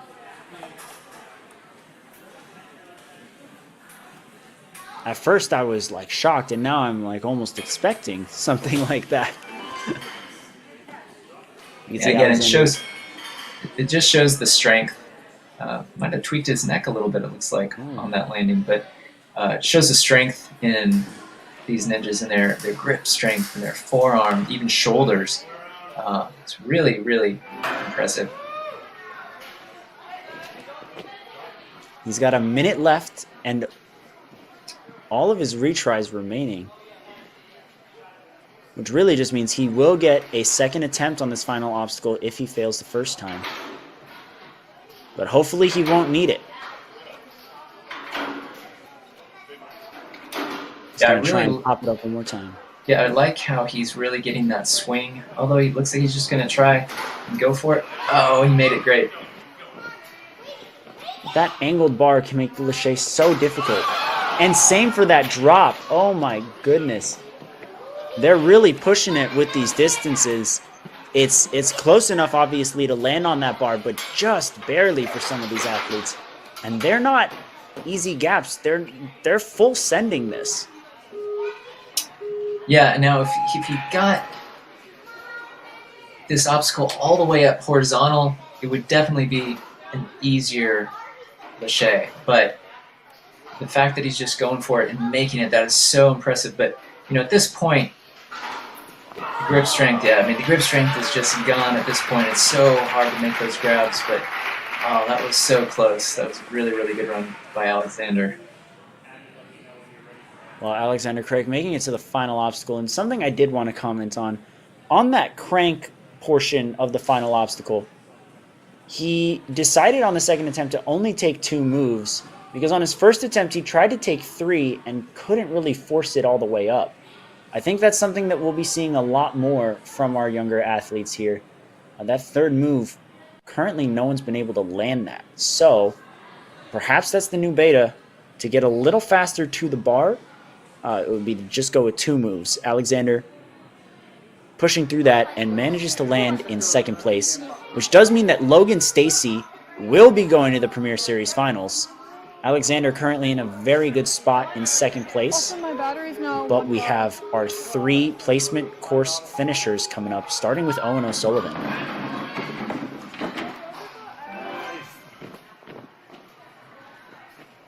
Now, Owen, this is a pumpy course, and Owen had to run the placement course twice.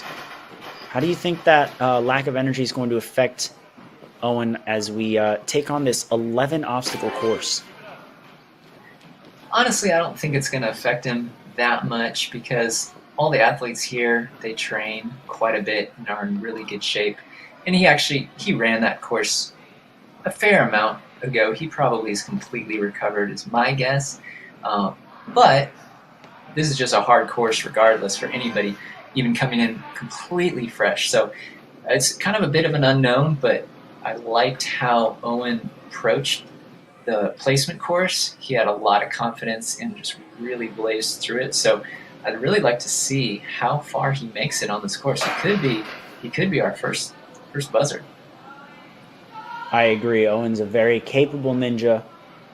Obviously showed us that he can get far into a course within minutes 2 times. So I'm excited to see what he's got for the challenge course. Getting through these first few obstacles, though, as time is ticking away, you're going to want to be quick through these, as your time to the final obstacle might be what decides whether or not you're in that top 4.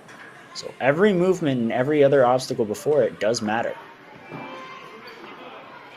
Yeah, and it's really important as a ninja to develop an internal clock, especially when time really does matter and it's not just about clearing a course.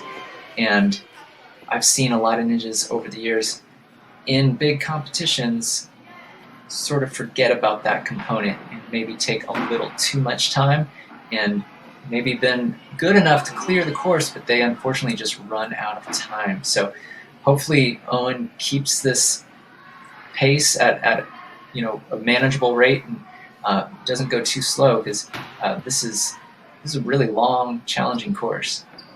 Absolutely. He's got a little under 2 minutes left on the clock. Definitely has enough time to make it to the last obstacle. Possibly enough time to beat the course, but he might have to get that last obstacle on his first try.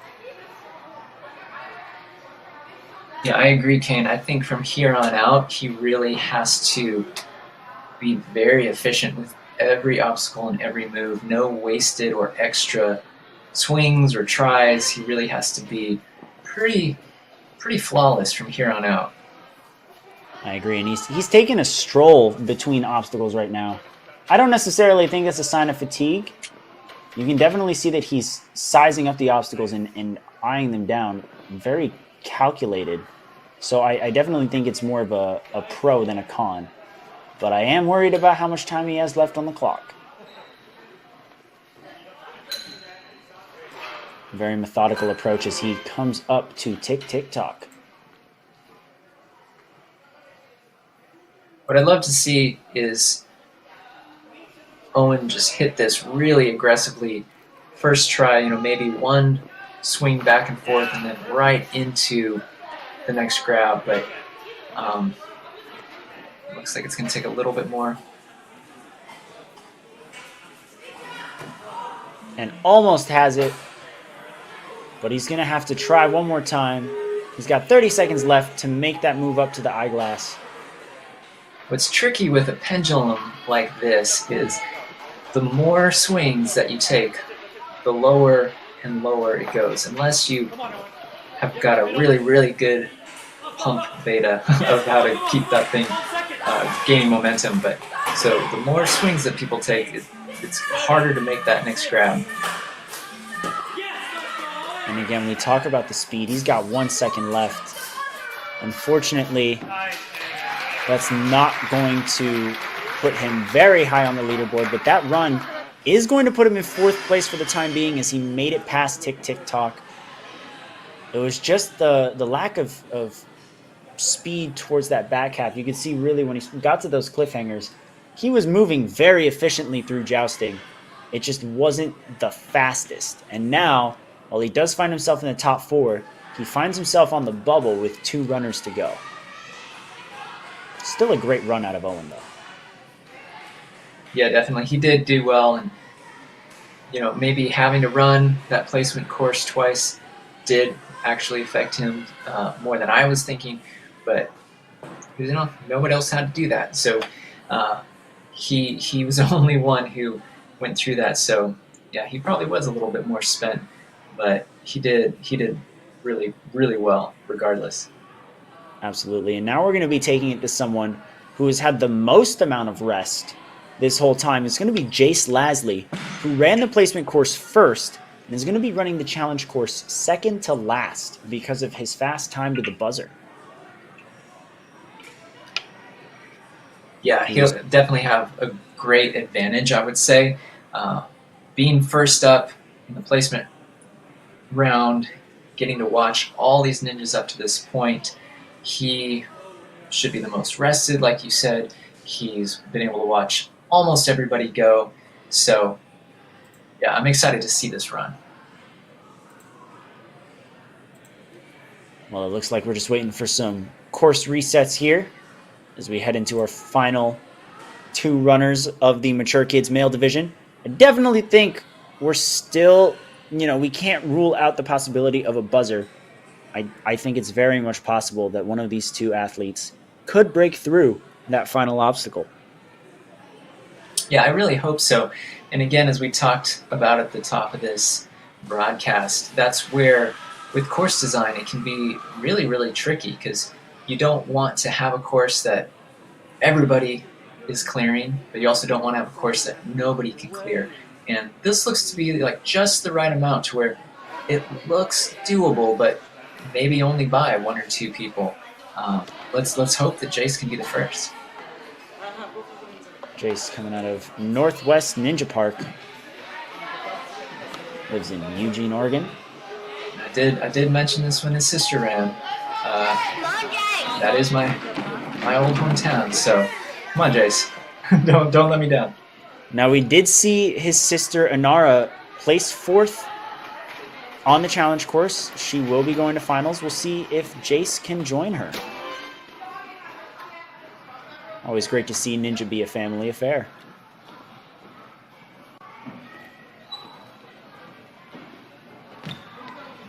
Here he is going to hop on up. He's making very good time right now. It hasn't even been 45 seconds and he's on the 4th obstacle.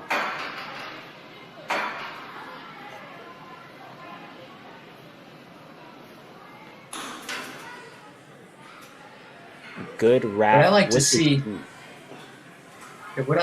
is attention to detail, and even when you see some of the ninjas climbing up the rope with clear-cut foot technique that would pretty much make it clear that they've worked on that before. It's just little things like that that can really help in times like this when you need that.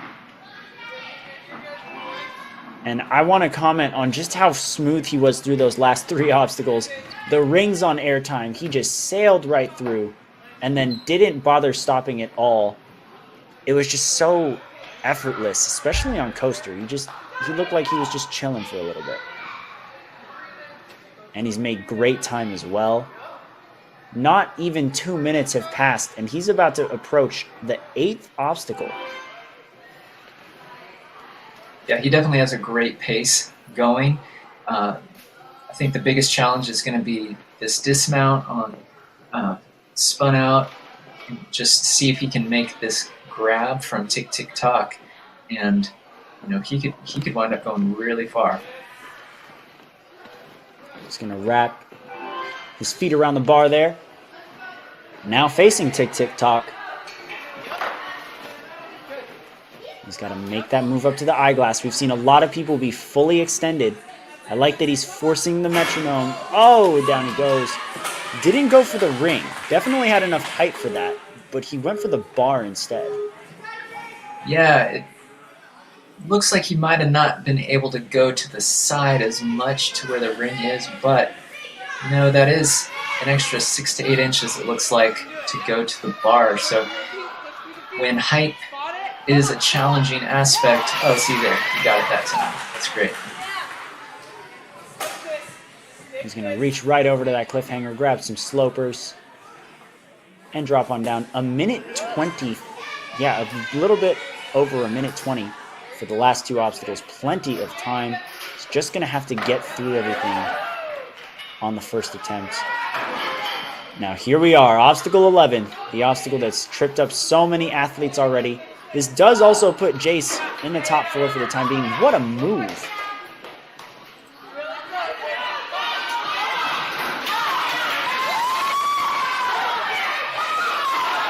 We're going to see Jace grab that shelf, almost linked it to the bar. He's going to get to try it again, though, and 50 seconds is a lot of time.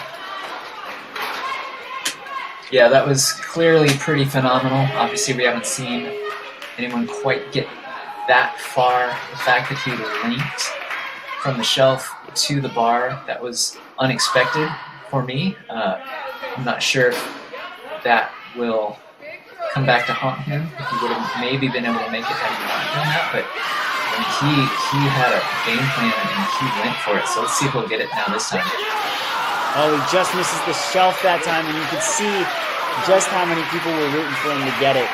But still, an incredible run out of Jace Lasley, giving us the closest thing to a buzzer we could possibly get so far. Look at how quick he is on those rings as well. Yeah, he was so efficient, so quick everywhere. And Kane, I thought he was going to be our first buzzer beater. I thought he had it in the bag. Even when he fell on the first try, I thought he was going to get it. So, so close. Absolutely, and you can see there, Jace Lasley locks in second place and will be joining his sister in the Premier Series Finals. Also confirmed are Logan Stacy and Alexander Craig. Our final runner is up now, and it's a big one. World champion Gavin Shields is going to fight for the top 4. The time to beat Griffin Foot's time of 3 minutes 8 seconds to the final obstacle. And if there's anyone that I would not want coming after me in this division, it's Gavin Shields. Skipping the ring and going straight into the plank.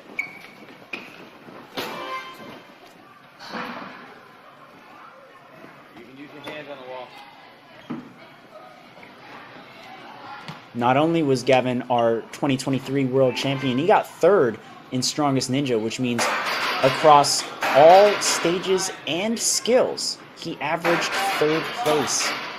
It's incredible, and it looks like he's going to go for a big pop to the ring. I'm not quite sure.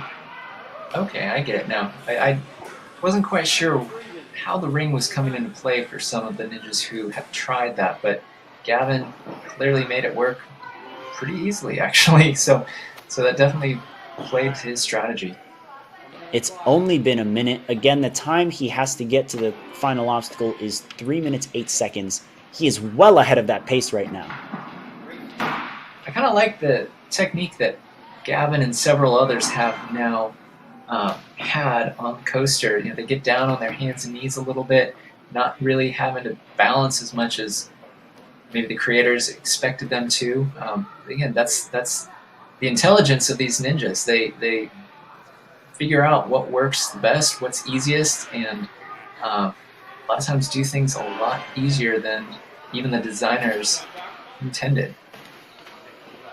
It's been a minute and 45 seconds, and Gavin Shields is already on the 8th obstacle. Just a few more to go before he punches his ticket to the finals.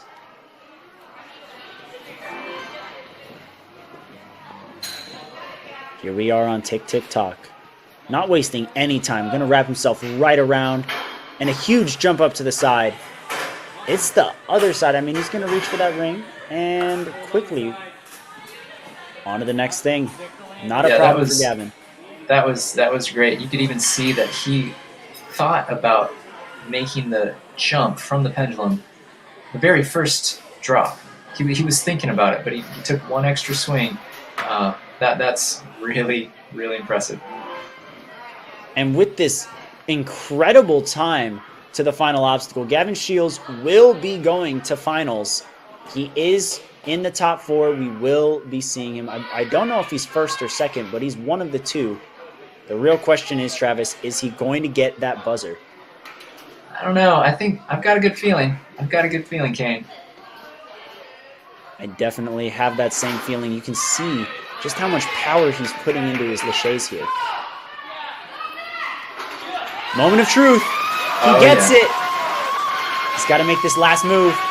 And Gavin Shields gets the buzzer on both the placement and challenge course. Our only clear of the challenge course in the Mature Kids division so far. And he will be sweeping today's competition. Yeah, Gavin, from the get-go, he came out just kind of owning this course. He was confident, he was strong, he had incredible endurance and explosive power. And even right there, coming off that dismount, just perfection, basically. An incredible run. That last lache to the platform, I thought he was going to have to go to that bar, but nope, he's right there, and it was still a big throw. Still not a problem for Gavin. He gets to celebrate with a #1 finish on both courses. So congratulations to Gavin Shields, Logan Stacy, Jace Lasley, and Alexander Craig for advancing to the Premier Series Finals. We'll be seeing all of them at Ferox in Brooklyn, New York in November. But now, our attention shifts to the Mature Kids female division, and with only 4 athletes in this division, the rules are a little different. Since the top 4 is typically the number that advances to finals, now our 4 female athletes are going to have to earn their spot in the finals by beating the first 3 obstacles, which does mean that they have to beat Round the Bend as their final obstacle for their cutoff. Now, how do you feel about their odds, Travis? Well, this is going to be a tricky time for these girls because, you know, they're showed a little bit of nervousness, a little bit of, well, you know, this is going to actually be pretty. This is going to be pretty exciting, I think. Zainab, she has to kind of set the pace, though. She has to set the pace for. There's only 4 girls. They have to get past the 3rd obstacle. So again, you can kind of think, okay, strategy. Do I start off fast, or am I just trying to get past the 3rd obstacle, and then just kind of see, you know, where everybody's time winds up. So she's going to kind of set the pace here. We're going to see what happens. And now Zainab is on the 2nd of 3 required obstacles to beat. 2nd, of course, of 11 obstacles on this challenge course. We got to think bigger than 3 obstacles. Of course, the goal is to get to finals, but you know that these athletes want more. And she's going to get more if she beats this obstacle Round the Bend. Feet on the wall. Yes, excellent. This way. Use hands, you can get the front. Just has to wrap around and push off. Good grab around the wall. She's going to use that to pull herself over the corner. And it looks like she wants a nice high grab, so she's going to hold on to that rope. Maybe go for the ledge on the warped wall. Nope, she's just going to run up. Almost. Oh, very close. And she can try this as much as she wants. Gets her fingertips on there. Might be using the rope to help herself now.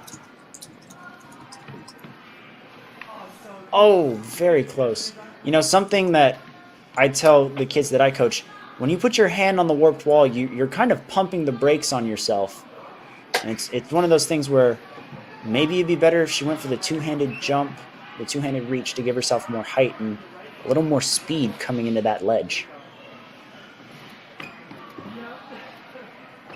Unfortunately, it's looking a little bit like, well, that's great. She made that. Let's see if she can make it around and then make this leap. And this is where strategy is so important. And again, sometimes you don't know exactly how an obstacle is going to go until you get to it. So you can even have the best strategy, but then find out that it doesn't work as well as you had hoped.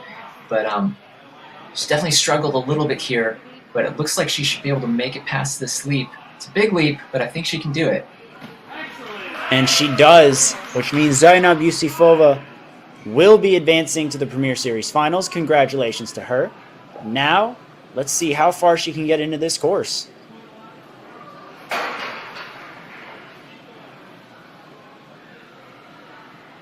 Great move as she pinches the rope with her feet to get a little higher. I'm very surprised that she still has the energy to be pulling herself up that way, because she was up there on that rope and on that wall for quite a bit of time. Yeah, I've had experience being kind of caught up on some rope obstacles for longer than I expected. Oh, down she goes. I think her grip strength was probably just a little too taxed from being on the rope so long on the prior obstacle, and now right with this one immediately following. I think I'm guessing her grip strength is starting to feel it. Well, regardless, she's going to make that climb up the rope again. And she doesn't look all that phased. If anything, it's her footwork that she's trying to lock in. There's the hook that she needs. Really letting her legs do more of the work for her so she doesn't have to worry too much about expending all of that energy on her arms.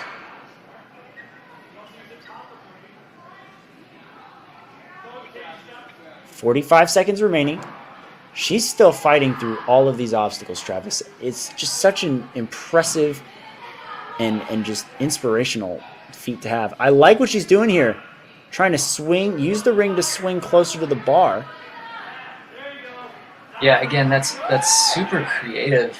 I'm guessing she didn't think about that ahead of time. She just came up with that right now. But basically, her feet locked into the rope, she could take some pressure off of her grip strength. She's basically standing more or less on that rope, and then she was using the ring to help push her, almost as kind of as if you were doing like a parallel bar for men's gymnastics or something. Just that was very creative.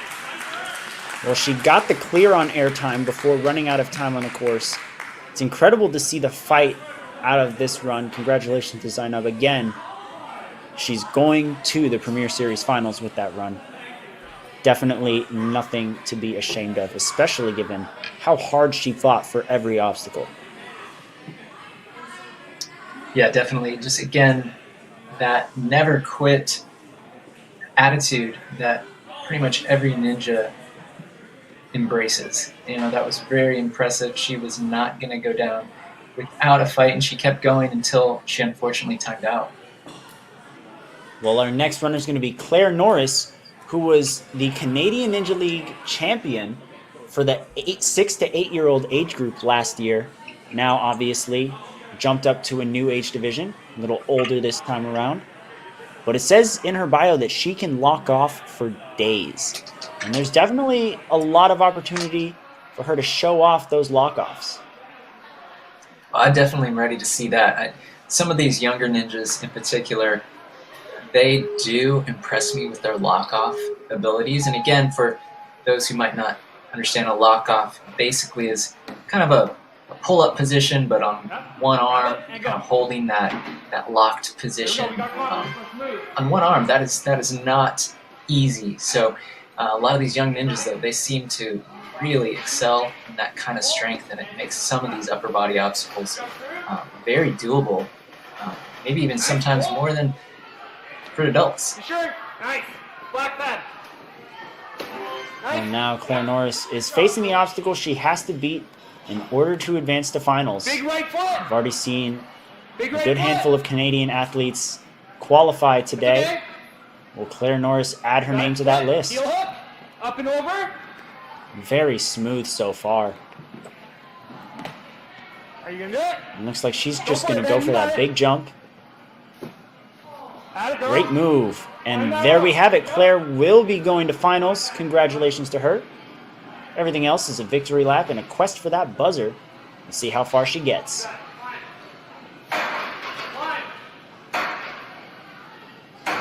Feet draped against that mat. I think they're going to rule it as incidental.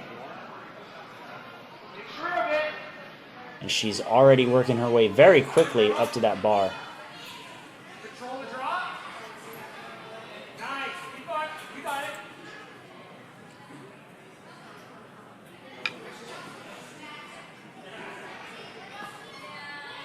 And a very smooth run so far out of Claire Norris. Come on. She's going to run right through. Now, it also says in her bio, while she loves lockoffs and any obstacle that she can show off her back muscles, she's most afraid of sketchy balance type obstacles.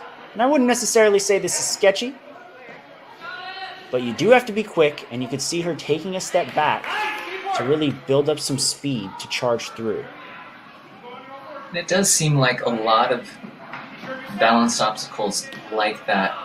For the way these ninjas train, they're very doable, but they're almost more of a mental, a mental challenge. Fingertip. I agree. There's such a huge mental aspect to running across things that move as you step on them.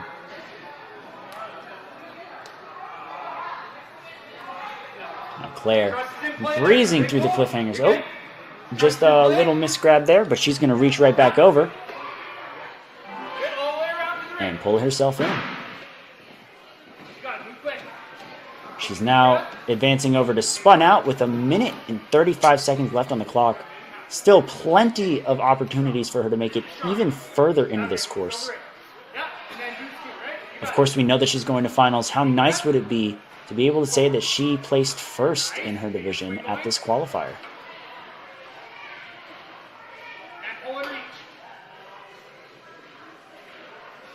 We're going to see, again, there's those lockoffs that we were talking about earlier.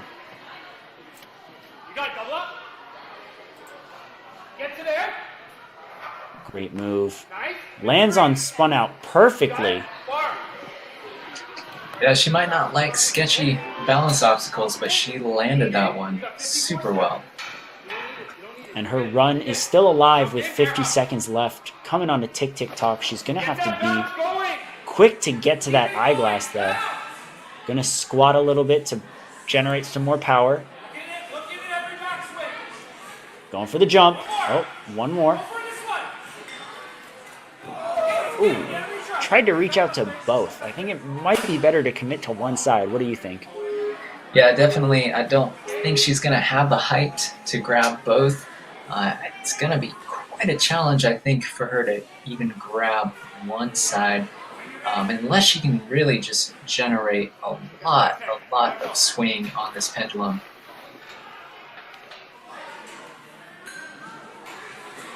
Well, she seems to be doing just that. She's just got to get to one side and go.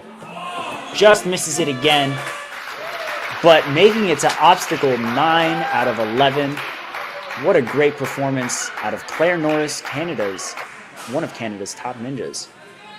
Yeah, I thought she had an excellent run. It looked like towards the end, maybe she was starting to feel it a little, but for the majority of that run, I didn't even feel like she was breaking a sweat. Didn't see her breathing very hard, just kind of seemed like another day at the office. So that was a great run by Claire Norris.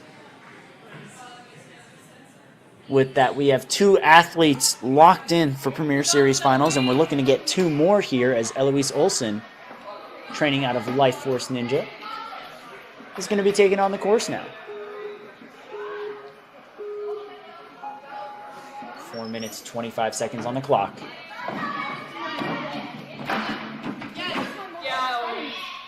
Great movement so far.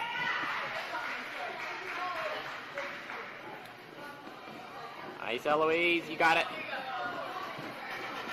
Eloise making everything look very easy. Also has a good wingspan. Yeah. Nice, Eloise. And is able to just stroll right through plank run. Making it look I more will like say a a walking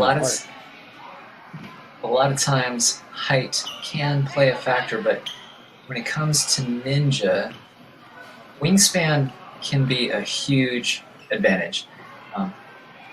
Thankfully, I've gotten to know that firsthand, and yeah, so that's definitely going to be advantageous for Eloise. Absolutely. And speaking of Eloise, she's beaten the third obstacle, which means that she too will be advancing to the finals at Ferox in November. Huge congratulations to her. Now we've seen Claire make it to the 9th obstacle. Can Eloise do the same, or perhaps even further?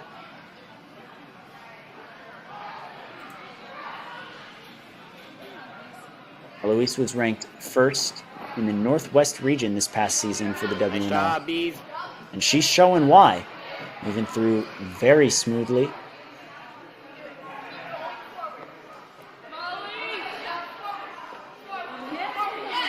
Those barely spun as she ran right through him, just 2-stepped each disc.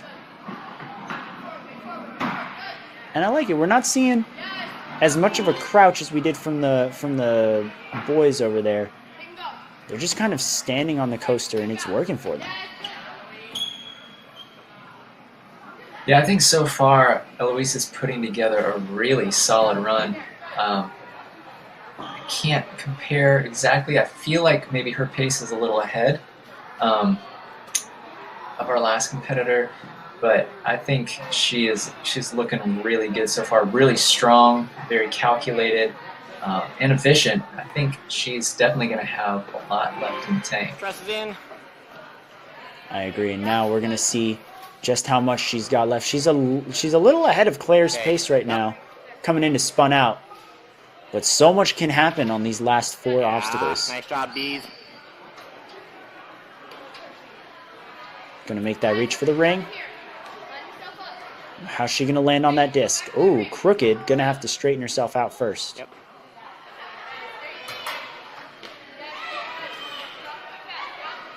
She's going to reach right over.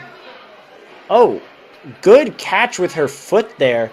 You can see her really planting on the stair to pull herself in.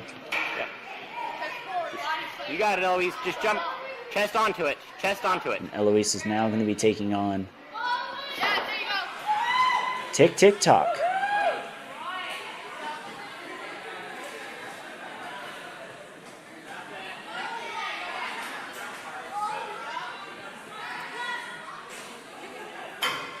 Great grab with one hand. The first in the Mature Kids female division to make that grab so far. Gonna try and steady her swing a little bit more so she can reach that cliffhanger properly.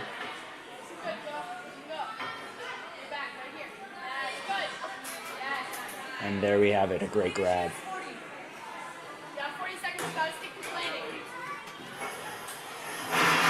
Grab that extra sloper. Now she has the opportunity to make it to the final obstacle here. Maybe not enough time to clear it, but enough time to make it there for sure. Oh, but she drops down. That's okay. Still has one of her retries.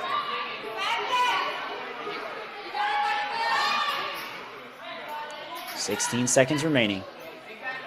Just pop it on up, Eloise. Almost gets it. The ring almost follows her down. But an incredible run, making it to obstacle 10. And currently taking the lead for the Mature Kids female division. We can see just how smooth everything was. You can see those first 3 obstacles, which was all she needed to get to make it to finals as well, which is not a problem for her whatsoever. She looked very poised throughout the entire run. Yeah, I was really, really impressed with her poise. You know, right there, then even that grab right there, one-handed grab, that is not an easy thing to pull off, and she did so well. And, you know, right there at the end, unfortunately, just think that she was getting pumped out. Her muscle strength was just kind of gone. Even obstacles that you could do 9 times out of 10, get to that point of a course, it's so challenging, but that was a great, great, great run by Eloise. Now, we were talking about families before. Avery Whitaker, who was the fastest on the placement course for the Mature Kids female, could join her sister Michaela Whitaker in the finals. Michaela got 3rd in the kids female division. So we'll see if Avery can follow in Michaela's footsteps. Just has to beat this plank run and round the bend. I will say, so far, I feel like her pace is maybe a little slower than I would have expected. But again, maybe she's trying to conserve that energy to have enough left in the tank towards the end, should she make it that far. But again, that's where you kind of need to have that internal clock of knowing what your pace needs to be. And I think Avery might need to pick it up a little bit if she wants to make it as far as Eloise. Well, with that move into airtime, this does mean that Avery Whitaker, as well as the other 3 athletes in her division, are all advancing to the Premier Series finals. But at the same time, we saw Eloise set the bar very high, advancing to obstacle 10. We saw Claire make it to obstacle 9. Can Avery make it just as far? Or possibly be the only one in this division to see the final obstacle?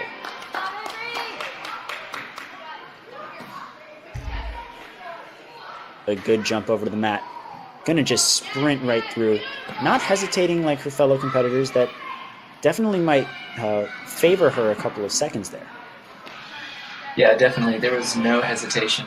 And pretty much everybody else kind of sized that up a bit, but Avery just confident jumping right into it.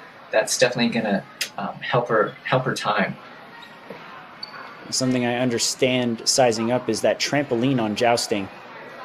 You can bounce directly into that bar. It's just not always, it might not be the most comfortable move. So I can understand taking a couple safety bounces there. Well, yeah, and mini tramps are things that are seen a lot of times on ninja courses these days, but still not everybody has the ability to train on those. So some people don't know quite how to attack a mini tramp. And so, if you're not quite familiar with that, taking the safer approach is what's needed. Well, that ring is flying out in no man's land right now. Avery gonna have to match it. She catches it. Great recovery. And she's through spun out as soon as she hooks herself onto those stairs.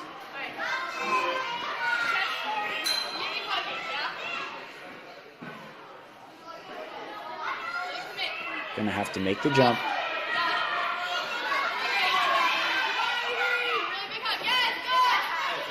And there we go, on a tick-tick-tock.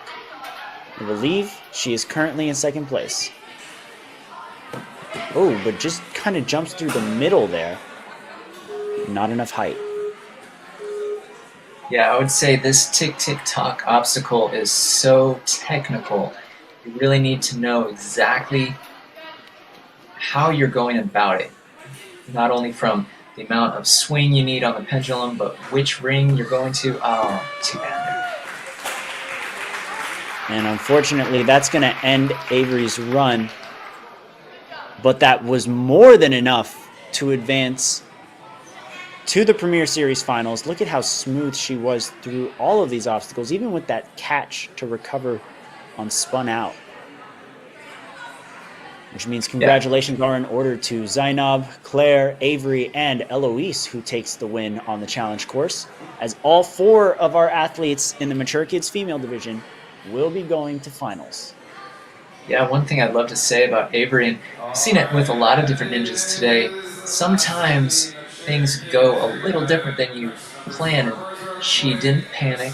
When she hit the ring and it was flying all over, she just kind of took her time, waited for the right swing. She was able to grab it, and then she kept going. In those moments, it's so easy to panic and to just kind of lose focus, but she did a great job sticking with that obstacle until she completed it, and we saw that from so many ninjas today.